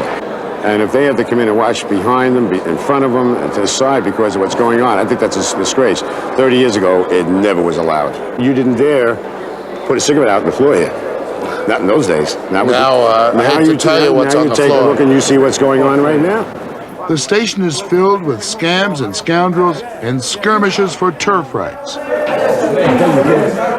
This is like coming into a den of iniquity. Not me. Break it up. I'm not leaving. You got the ones that are homeless. Then you got the ones that are mental. Then you got the homeless that are complete felons. They sell crack. They go out and mug people. They're a bunch of thieves. They're all young kids.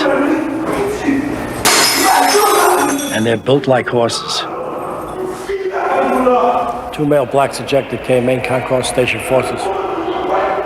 To help see past the grime and despair, tour guide Val Ginter tells noontime tales about Grand Central's grandeur. Also, Grand Central Terminal is a monument to the heritage of railroads. From the floor to the ceiling is 125 feet high. You can put a 12-story building in here if you wanted. Another thing, notice the big arched windows out there. The arched windows that we saw on 42nd Street. Not Art Nouveau and it wasn't Art Deco, but it was the kind of thing that, this was a very modern design. You know, there could be a lot more frou-frou inside that concourse there. That was quite modern.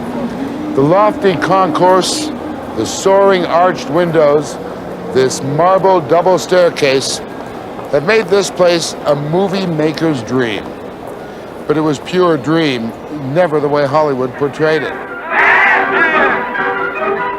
With Pullman Porters, the picture of black contentment. The movies are lunchtime morale boosters for Grand Central's employees. Quaint and phony memories. All aboard!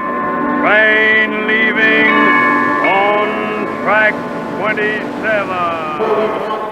The evening rush. The commuters are back. The quickest way to get to Rye. The station goes into reverse. Get these workhorses back to their suburban stables. Come on, sir, look at the board right there. Above all, Grand Central is theater, New York's best attended public theater.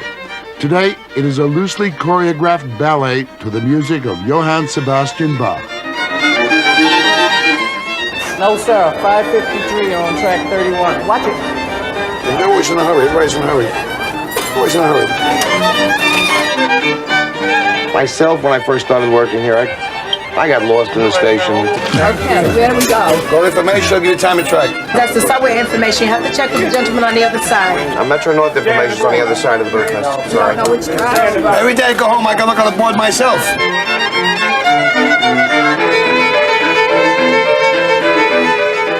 I had a customer here the other day, would you believe it? Fairfield? Fairfield. I says, could I help you, sweetheart? Would you believe me? It was a guy, Fairfield. Yeah, Heineken, please. Grand Central's biggest moneymaker is rush hour refreshment. Will that be all, sir? 2 Heinekens. Commuting is thirsty work.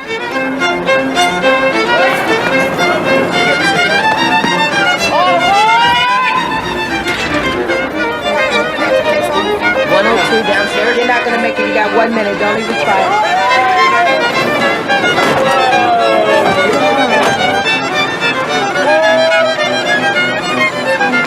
All the way down, miss.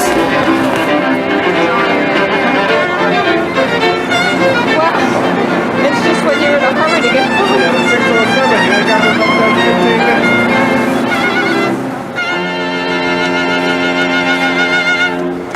Oh. The story will continue after this.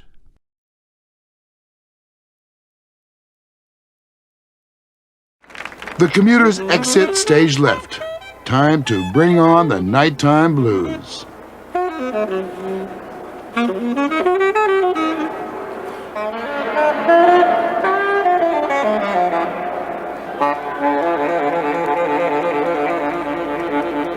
The broken spirits assemble.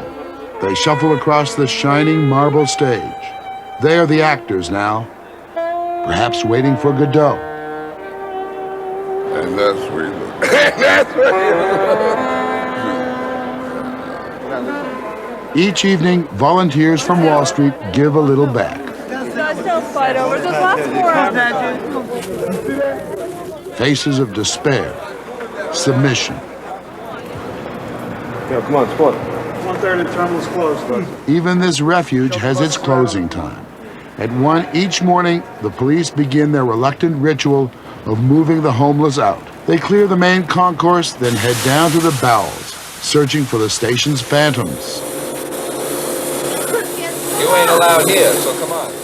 If they cleaned this whole place out, between the waiting room, the whole terminal, upper, lower level, all the tunnels, up from here up to 125th Street on down, you probably end up with 400 or 500 people. Come on, Pop, get your stuff together. It's hard to come here knowing that you're going to see a lot of the same faces that you saw the day before, and they're still going to be here.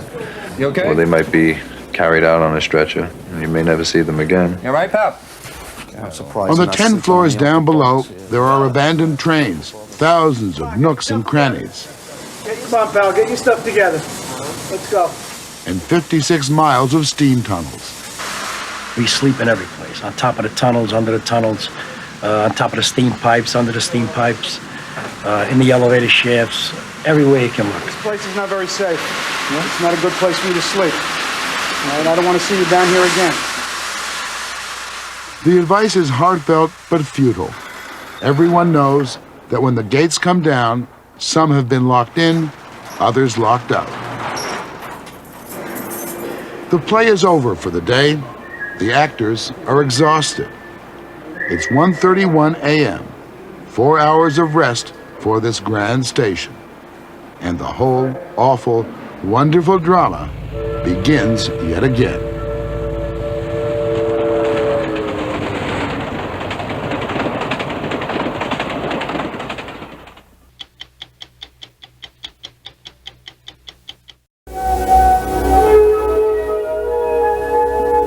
Cool, blue, beautiful. She calls to all the children of the water. She is mother to millions, provider, home, playground, a watery carousel of emotions. which touches even the most shorebound. She nurtures and deprives, comforts and punishes. A lady of unmeasured power and limitless resources. You watermen of the Chesapeake hear her call most clearly. You pay homage to her beauty by placing beauty upon her. Others may reach to touch her face, but you know her from the soul. She holds your lives as you daily till her waters to reap a way of life. It is a quiet communion between earnest people and a lady whose name means abundance. You, with gentle determination, bring her riches to everyone. Your bounty is their pride. You are the harvesters of the Chesapeake.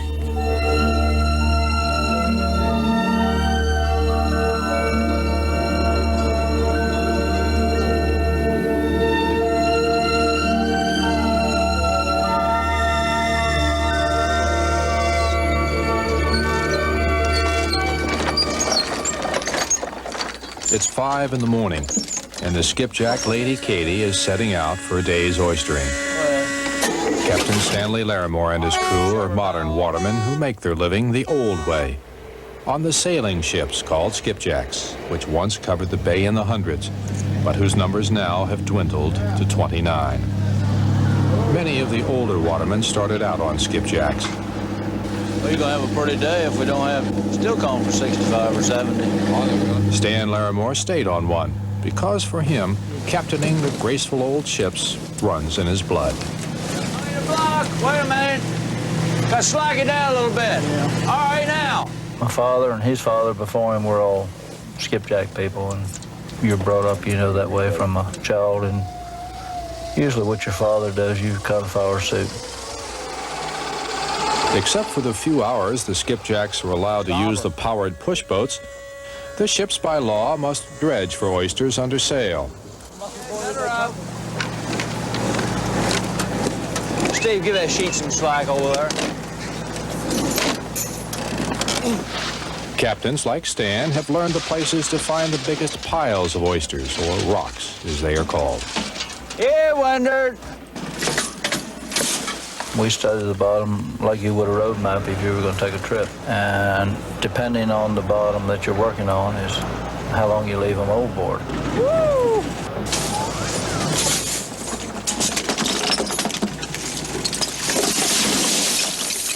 Here again.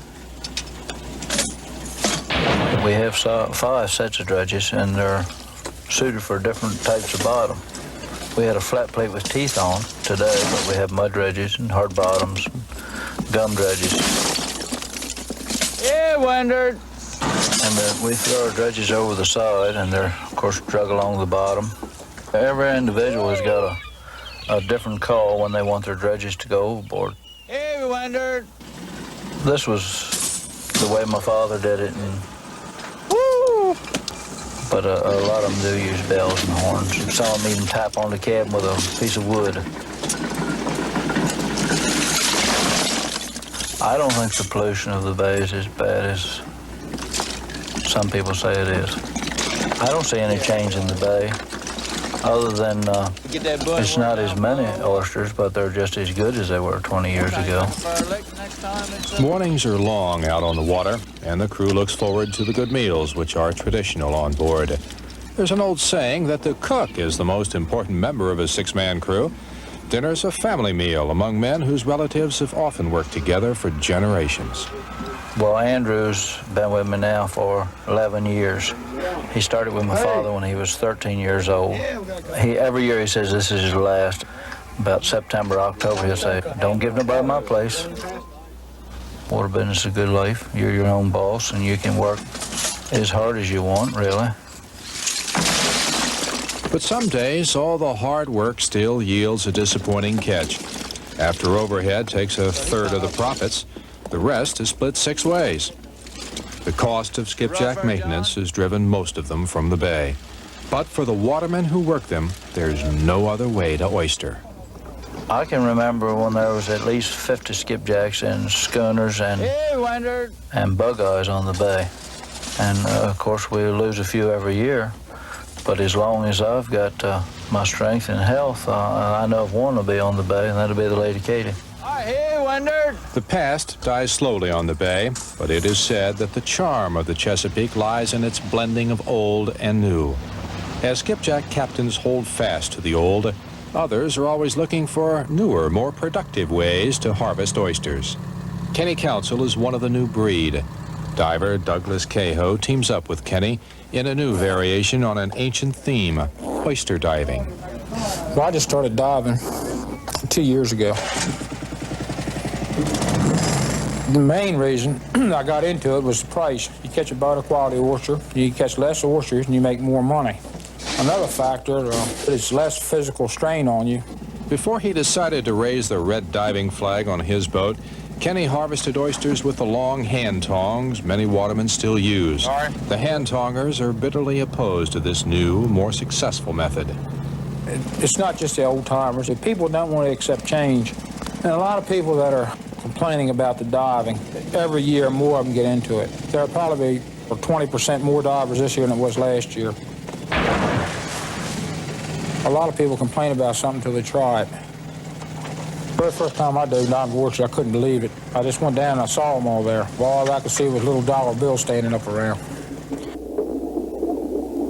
And I wanted to pick them up because they were there and all you had to do was get them. He's looking for the largest oysters he can find. Because the larger they are, the less you have to pick up to fill the basket. And time's a big factor. You only have a limited amount of time on the bottom. Visibility varies a lot. It varies from one tide to another or from 1 hour to another. You could have as much as, say, 10 foot, which is about the maximum you get in an eastern bay, to down to inches. You can't see your hand. Then you have to swim around and feel them and put them in the crates. Sometimes the water gets down to, I guess, 35, 36 degrees, possibly lower than that at times. It took us about 2 months to get up to 50 bushel. You have to be able to work the boat in relation to the diver on the bottom and keep him on oysters. And it's a different technique altogether than hand tong. It's a more modernized method of harvesting oysters.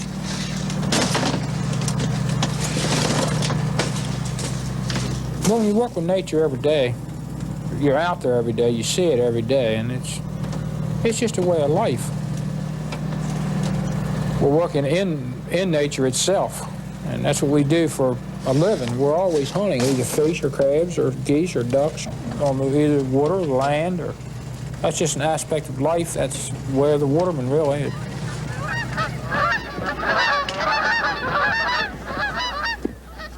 Usually the worse the weather, the better the hunting.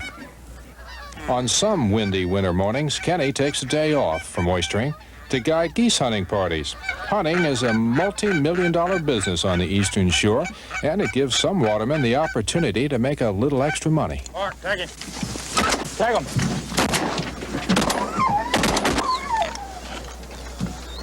Do most of you guys from the eastern shore, do you look forward to the geese hunting? Or, oh, yeah. Do you? Better than oyster. Yeah? Is there better money in being a hunting guide than oystering? Well, I wouldn't say that. But at least you can get paid for doing something you like. There's a difference. Well, I enjoy hunting. I just don't have to shoot to enjoy hunting. I enjoy being there as much as sometimes as shooting. I enjoy calling the geese. Yeah.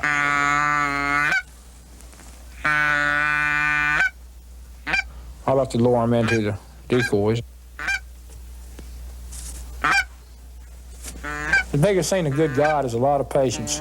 The actual shooting itself may take more than 10 or 15 seconds of the entire day. You're putting in 10 or 12 hours for 10 or 12 seconds of shooting. Take them.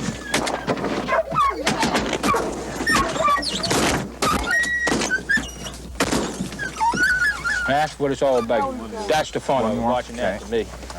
Most people work on jobs or they work for someone else. It's really hard to relate how much of an individual a waterman is. You just don't need anybody else. And a lot of people can't accept that. But you don't. All you need is the knowledge and the willpower to go ahead and do it. And you gain the knowledge through working. And the harder a waterman works, the more he's respected.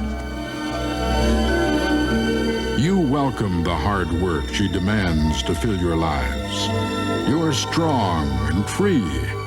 But like the geese who return to her marshlands each year, you who need no one still need her, the Chesapeake.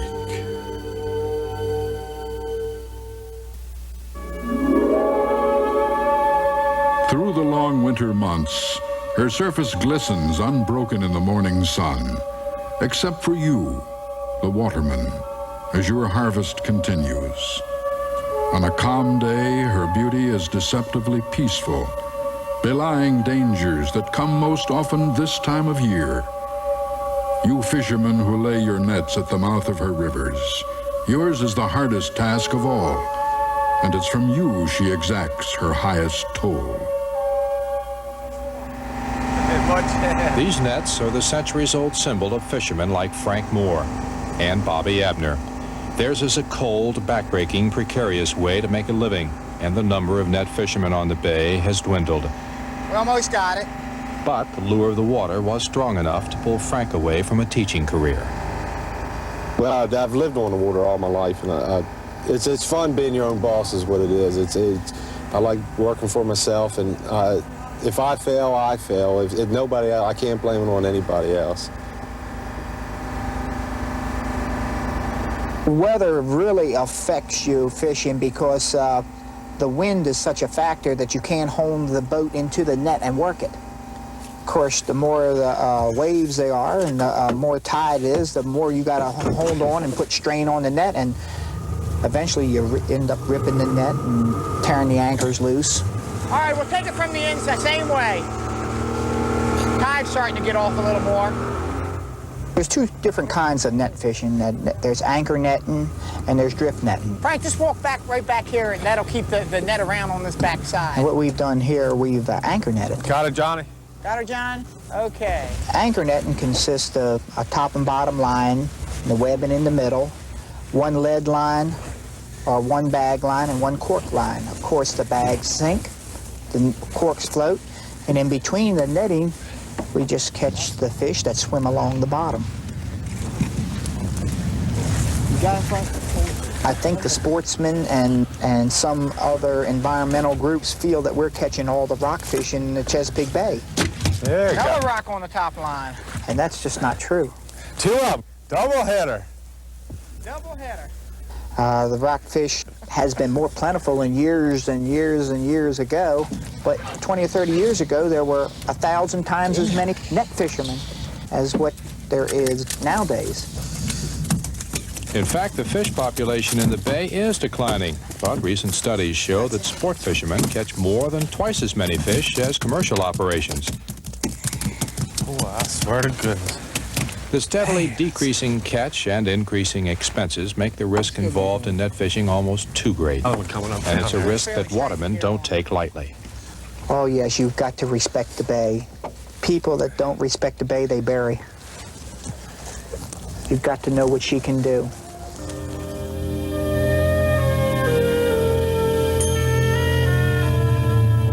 The Chesapeake was iced over in February of 1979. On the 11th, the boats in the harbor at Tillman Island lay still at their docks, except for one. Garland Phillips and 4 crew, 3 generations of the same family, set out to try net fishing in the freezing water. That day, the bay took them all. The next day, the University of Maryland research ship Aquarius set out with divers to look for the Havers 2. They had little hope because the last words heard from the workboat over the CB were, "My God, we're sinking." The watermen of Tillman Island waited at Fairbanks Tackle Shop listening to the CB for news. Well, everybody worked with Garland, right? Well, I mean, that all the man on the boat. You know him ever since he's been babies. I have. And, it's just almost one of your family. There's no other way to put it. And that's why everybody's so shook up over it. It's not like in a city where a guy down the other block, end of the block, he gets hurt. Well, you don't even know who he is. But here, if anybody gets hurt, well, you do know who he is, and you also know his whole family. And when the Aquarius returned later that day, the men waiting on the dock expected the bad news they brought. They'd found one of the men frozen in his own nets. What really happened that day off Tillman, no one knows, but there are a lot of theories. Most of the watermen believe the freezing nets hauled onto the boat simply pulled her under. Garland Phillips's tragedy was the whole Bay tragedy. Garland respected the Bay. I say he respected the Bay. I think everybody agrees that Garland just had a misfortune and it was just his time to go.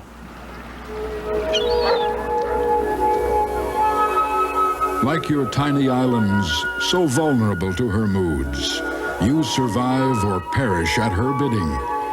Her whims have taken more fathers and sons than any of her sister waters in your nation. Brothers across the water, you men of Smith Island, go about your business much the same way as your English ancestors, their centuries-old dialect still spoken from your mouths, telling tales of living and dying on the water. Retired waterman Elmer Evans walks to the cemetery every morning, and there he places a flower on his son's grave. My oldest son, he was lost in 1977, a freak storm.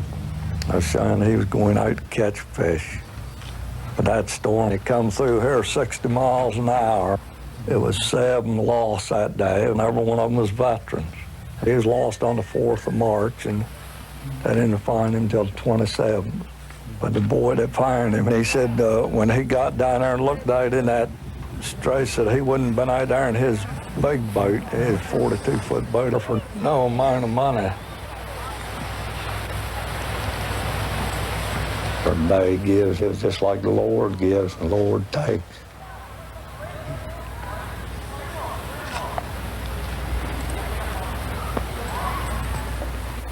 But it's just the love of the work and being on the water. Once you get that in your blood on the water, you're hooked. It just ain't money enough to buy it from you. That's the thing of it. My way of thinking, you're so close to God. You can see the most beautiful sunrises and sunsets that anybody could ever imagine.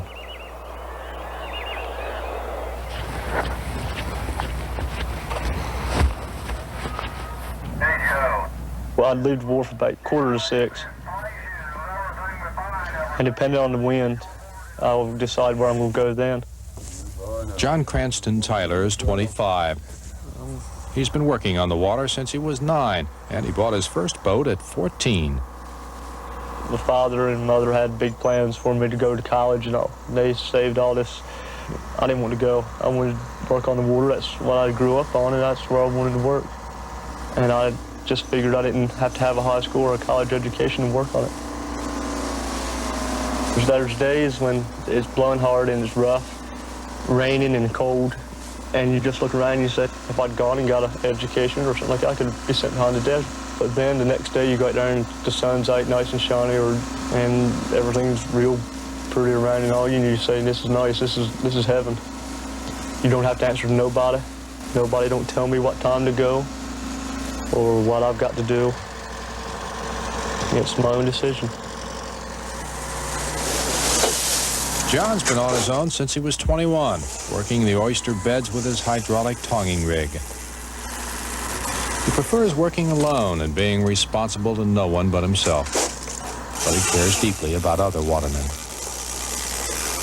95% of the men that live on Smith Island are watermen. Watermen are about the most unselfish person I've ever come in contact with.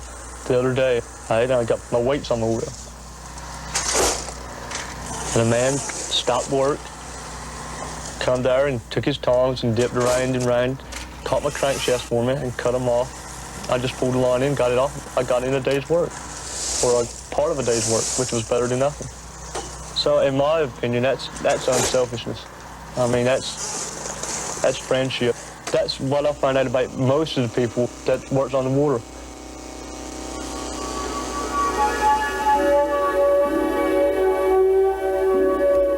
Speed home, young waterman, to the family that awaits you on the island you love. Your harvest is greater than your ship could carry, for you are enriched not only by your own hard labor, but by your friendships and your Chesapeake. You seem so secure in your trim houses on your quiet streets, but your island is threatened by the very one who gives you life. On all sides she gnaws at you, washing away your lands and creeping into your homes.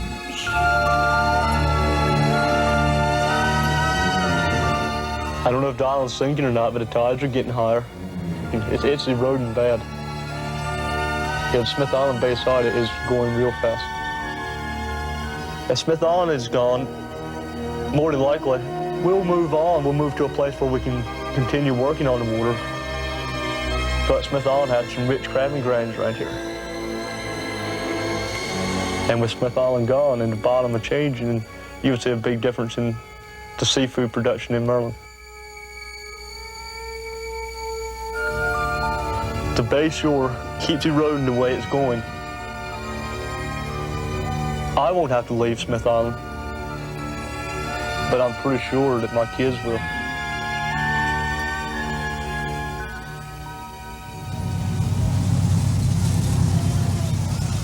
The island children may face a different future than their parents did, so there's a new emphasis on formal education.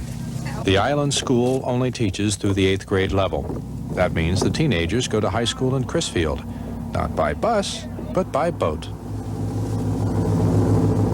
Education, I feel, in the past has been just so that they could exist in their water business, but now they realize that a college education or to further their education in a technical school is what is needed. Jim. The lure of the waterman's life is strong for these children, so stressing the importance of education is the top priority for teacher in charge, Kay Moore. Okay, Norwood. After Dad fixed the goose's wing, he got a big... We try to emphasize the basics and hope that now they'll realize that beyond 12th grade is needed to exist in life. I think Zip will be able to... The tendency is that more girls go on to further their education, at least through 12th grade, than boys do. Any questions? The parents are a little stricter on girls than what they are on the boys on the island. And I feel that they try to make the boys just as rough as they can because they're going to have to be rough to exist in the water business. I always want them to have an education. You don't realize how good an education is until you go without it. I thought about it being a state road cop. I didn't have the education, so that's what stuck me right to a waterman. Tracy Kitching will have the option that his father did not have. Harry is seeing to it that his sons have a formal education and also is teaching Tracy what he can't learn in school, how to be a waterman. What's the difference in the crab pot? Just like I'm doing my boys, taking them out. Maybe once in a while they won't do nothing, then they haul off and they help out a little bit, and every little bit they help teach them a little something. I never thought of being anything else except a waterman. This hill's been work. I believe it'll continue to be a generation after generation because they have it in their blood. And once you actually have the water business in your blood, it's not that easy to break away from. Wait a minute, let's see what this is. That's got a few in it. I just got tired of being inside. I wanted to be out. So that's why I moved back here. Tip Marsh is one of Smith Island's prodigal sons. He's left his home several times to work in the big cities, but the water keeps calling him back. Now he spends most of his time working on the big oyster buy boats. We go out in the channel and drop anchor, and the patent tongers and the skipjacks, they come alongside of us, and we take the oysters off from them on our deck.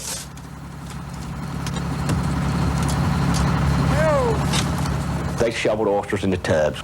The captain, he winds them up, and the tub drifts over to me, and I dump it.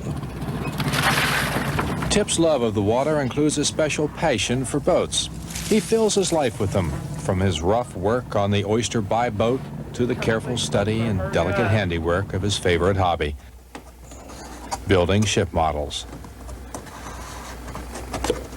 When I started working on these model boats, I was a little kid, and I got a little older, and I tried to make one, and it was a thrill to me, to making them then. And but then it turned into a hobby. Like, I don't think I'd want to make boats for, not for money, because I think I'd take the thrill out of making them. It's a good pastime, and I guess I'll always do it. I like the people of Smith Island. I know everybody, and I know how far to go with them. And I know how far they'd go with me, and where I don't in the city. I could have a guy, I ain't known him a long time, but I still don't understand him like I do a Smith Island man. If we have an argument in the morning, in the evening, we either shake hands, or I'll say, I'll go 50-50 with it. I'll shake hands on it. That's it. The argument's gone.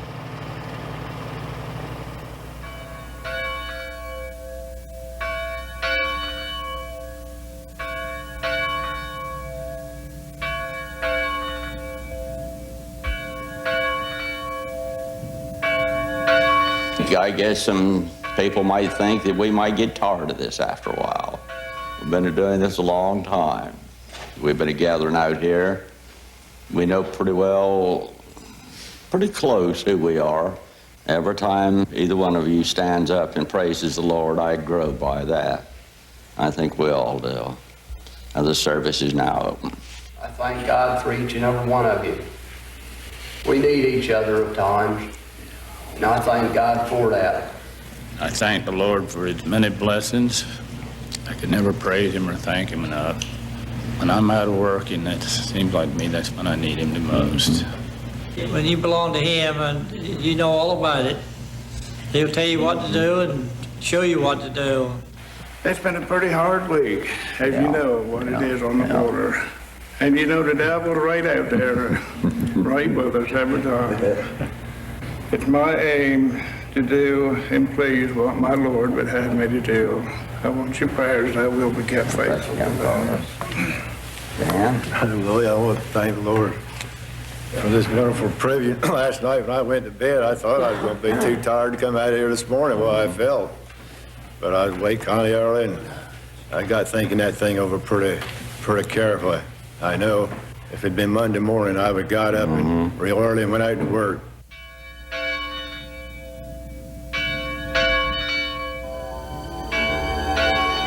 Your ships will wait, watermen, as you pause on Sunday to proclaim, unashamed before your brothers, your love for them and for God. You are closest to the water from which all life came, a miracle you experience each day and which bonds you more than most men to your church. Your God calls you, his disciples, to leave your boats and come to him every seventh day.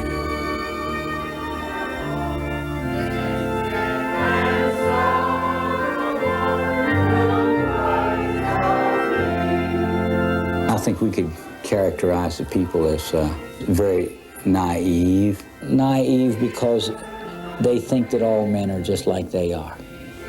Basic, fundamental, devout people. They think a good bit of their time about God and their relationship to God.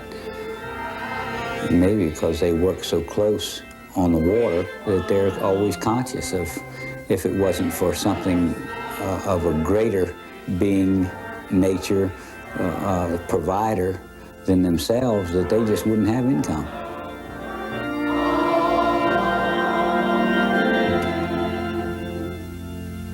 I say to you on this beautiful Sabbath morning, good morning to you.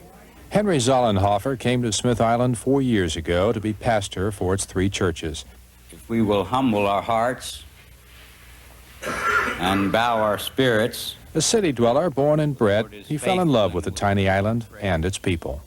If I look at the congregation, it humbles me. Daily. That here are the people of a great, profound faith, humble in real earnestness, pray to a God that loves them, they look for their protection.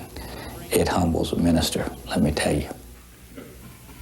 You see, continually, somehow we're dealing intimately with nature as our way of making a living.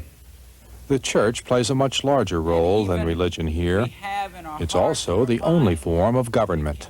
We don't have a mayor or a governor or nothing like that. The churches more or less control the island. So we even live with the fact that the island, 10 feet every year, is dying.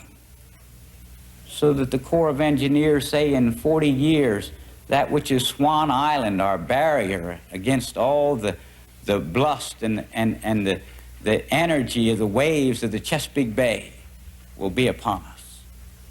Let's bow our heads in prayer, shall we? Our Father, who art in heaven. I don't think a waterman can conceive of somebody in a community, not everybody sharing and seeing that nobody's hungry. Give us this day our daily bread. They're beautiful people, beautiful people. And lead us not into temptation. Initiated into the Family styles are changing. And our Lord is expressly given to the little children a place among the people of God. The older people don't stay with the family, the young children, like they once did. The older people want their own old home, and they might have a 14-room house, but they're going to live in it all by themselves. So they have their independence, and then the young people grow. But there's not as many kids. You know, they just see the burden and the impossibility economically of raising big families. So the families are diminishing. Father, the Son, and the Holy Spirit. Amen. Bless you. And Mama, take a good hold. I've never seen women work so hard any place. Smith Island women are just work continue. The men get up early. The women get up with their men. We need in thy love. The women around here, also the last 20 years, have worked harder than usual in this way. The women used not to go into crab change with the men and do this kind of stuff. They would limit their duties to the home, and they used to have so many children. People don't have the children now that our ancestors used to have. The last 20 years, the women has really jumped in there with the man and stuck right by him. Vicki Evans spends every day helping her husband Bill with his harvest of the soft-shell crabs, considered a Maryland delicacy. The work is exhausting, especially doubled with her full-time household chores, but Vicki knows how much harder it would be for Bill if she wasn't helping. He's had back problems, and doing this, fishing these crab traps, sometimes we're bent over 4 and 5 hours. I've got a good back, and when I raise up, my back hurts, and that's the reason I go with him too, and he was glad to have me. When we fish our trap, we put our gloves on because they will bite you. And what we do, we just hold the crab in our hand, and we take one of the claws, the biter, and just bend one of the ends, and that snaps it so that if he tries to bite you, he won't hurt you. I just thought I would enjoy going out on the water with my husband. It's something about the early morning and on that water. It doesn't even look like water a lot of times. It looks like you're sitting on top of glass. It just gives me a good feeling to be so close to nature. After we fish our traps, all of them, then we bring them home and put them in the right floats that they belong to. Once the crabs are placed in the wooden holding tanks called floats, Vicki and Bill must watch them closely. They watch for the ones who are ready to shed their shells and become soft-shell crabs. The ones that are going to shed soon have a red rim on the big fin. When they begin to crack, we have to dip them up and carry them over to the rank floats. We separate them because if we don't, the green crabs will eat the ones that are shedding. It usually takes about a week before they shed. Well, when they first come out of the shed, why, a person wouldn't believe the size it really stretches to. You'd say that's impossible. It couldn't be. That big crab couldn't come out of that little shed, but it really does. If you don't get the soft crab at the right time, it'll begin to get too hard, and you have to throw him back overboard. If it's a he crab, he'll eventually turn to the Jimmy crab, which we all steam and enjoy. After they shed, we wait until they get hard enough so that we can bring them in and pack them and ship them to Chrisfield. Well, I've always considered it to be a miracle, the shedding of a crab, because when you pick them up, they're so hard, and they can really hurt you. When everything is ready in its proper time, just like birth, that's going to come out of that shed. It'll be just as soft as it was hard. Warm weather not only means crabs to the people of Smith Island, it also means a chance to get outside.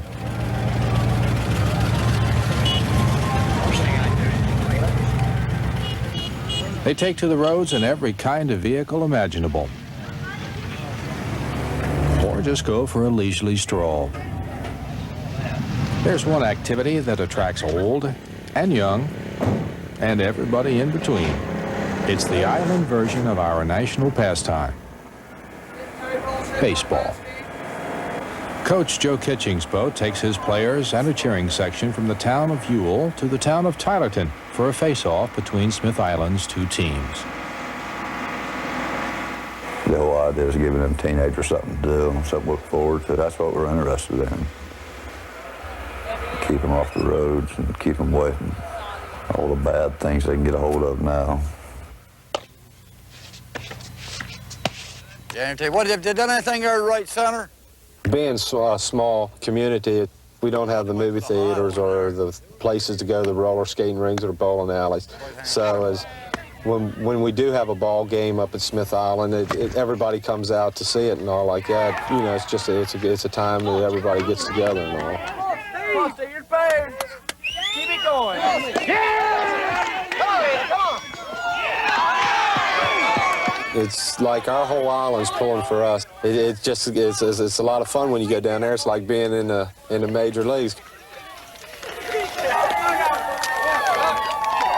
So what I like about it is at the end of the game when everybody has to shake hands. To me, people from Smith Island are friendly people. They're neighborly people. To me, they're the best people in the world. You work together, you play together, sharing an ancestry, an island, sometimes a rivalry, always a way of life.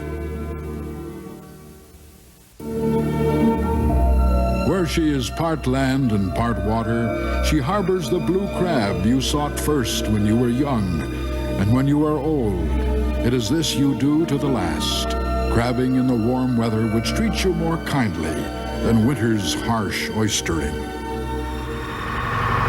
I like the water in the summertime. Now in the wintertime, I don't want no part of it.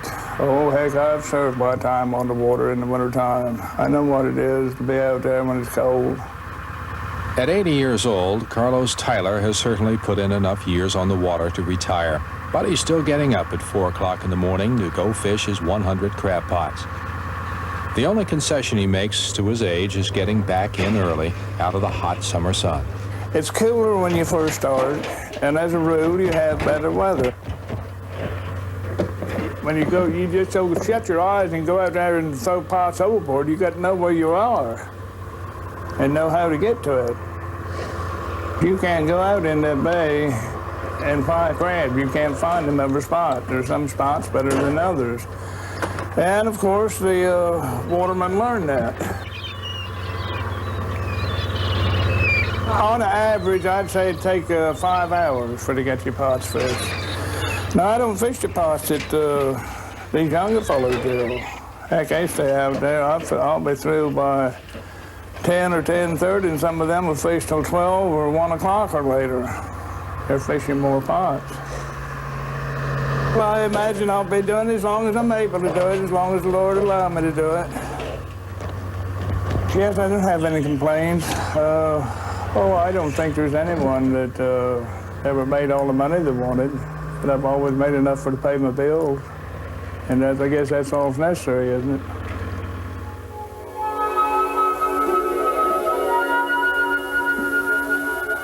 From the water, you carry her bounty to the cities.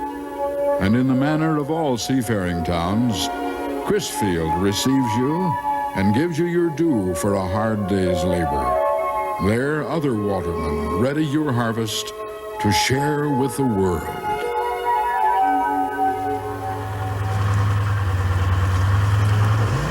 Yeah, I'll tell you something else. You might think you know something about the seafood business, but you don't know. It's like one fellow, they asked him in Chrisfield what he knows about a crab. Well, he said, there's one thing I know about him, that he'll bite you. And if there's too many of them, they'll sell sheep. That's it. I'm in a rut. They weigh them on the wharf, see how many pounds is in the basket or barrel, whatever. Then they take that down, then they dump them into the big killer baskets, what they steam in. And after they steam them for so many minutes, they have a time, and the pressure goes off, then they can take them out and set them out on the little tray that they have, got wheels on it. They set them on the tray, let them out there, stay in there, and let them cool, so that they'll be ready for us to pick the next day. Byrd's Crab Meat Packing House in Chrisfield, Maryland turns out 1,600 pounds of crab meat a day, thanks to the efforts of crab pickers like Mary Lee Lane. She's one of their best pickers with 32 years of experience, 23 of those at Byrd's. It looks hard to those that don't know how to do it, but it is fun. I don't know nothing else that I would rather do. It just comes natural to you. But once you get a hang of it, you can just sit down and pick a gallon less time in 15 or 20 minutes and go on and take that up and then come back and sit down and pick another. And a lot of people think it's a disgraceful job, but I think it's a blissful job, because everybody don't know how to do it, and so many people want to do it. And here some of us are ashamed to let people see that what we're doing to make a living. But it's an honest living.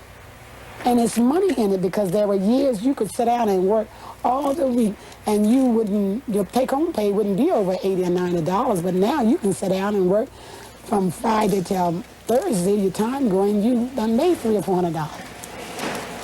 Crab picking is seasonal work, varying from 6 to 8 months a year. During the 4 months they are laid off, pickers who cannot work in the oyster shucking houses are able to make it through the winter by drawing unemployment. Overall, what the pickers earn can be good. It all depends on how fast they can pick. Most of the time we pick in the cans and we take it to the window and we weigh exactly a pound. And they score it on our number, and then we go back and pick some more. 5 pounds makes a gallon. Now I have picked as high as 21 gallons. And forgive us our trespasses. At the 10 o'clock break each morning, Mary Lee leads her co-workers in singing the Lord's Prayer. It's a tradition the pickers have been following for more years than they can remember.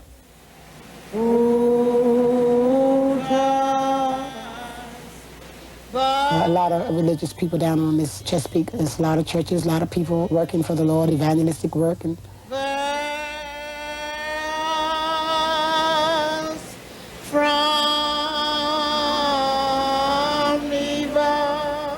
all right, Elder, let us lay hands on the baby. On Sundays, Mary Lee leads a whole congregation in prayer as minister of her church. We lift this little angel up before you this morning.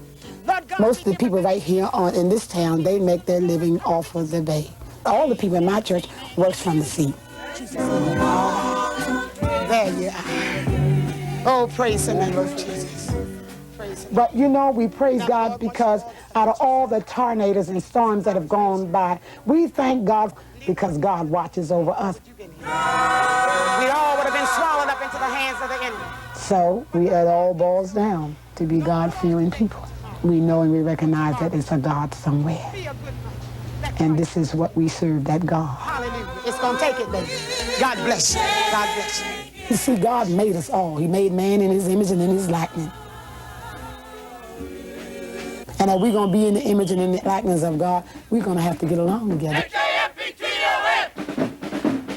The blacks and whites of the Eastern Shore have had their problems over the years, but they still march together. to celebrate what they all depend on for a living, seafood. Like at the annual Crisfield Crab Festival.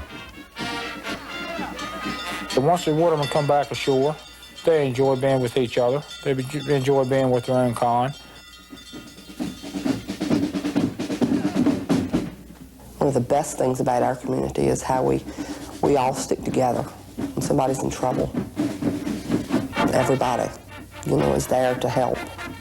And it's not just one or two, it's everybody. Everybody's the same as one family around here. I don't know if one's in trouble, why everybody's in trouble. They feel it, they hurt it. 1, 2, 3. And they're off. The Hawaii crab's on his back, and downhill we have a quick winner. The fastest run we've ever had, ladies and gentlemen. Something like 4 seconds. What number is it, Ben? We have a brand new champion. 130, down next dude, Butch Riggin and Mariah Ward of Crisfield. And Mr. Sheriff, you ready? Away we go! And we pick for 15 minutes. My goodness, you watch them in action. The women, I feel, play an important role because they're always there to help. They not only take care of children, but they also have to help either in a soft shell business or they help supplement by picking crabs. We're just ordinary people. We work hard for a living, and we try to live and get along with each other.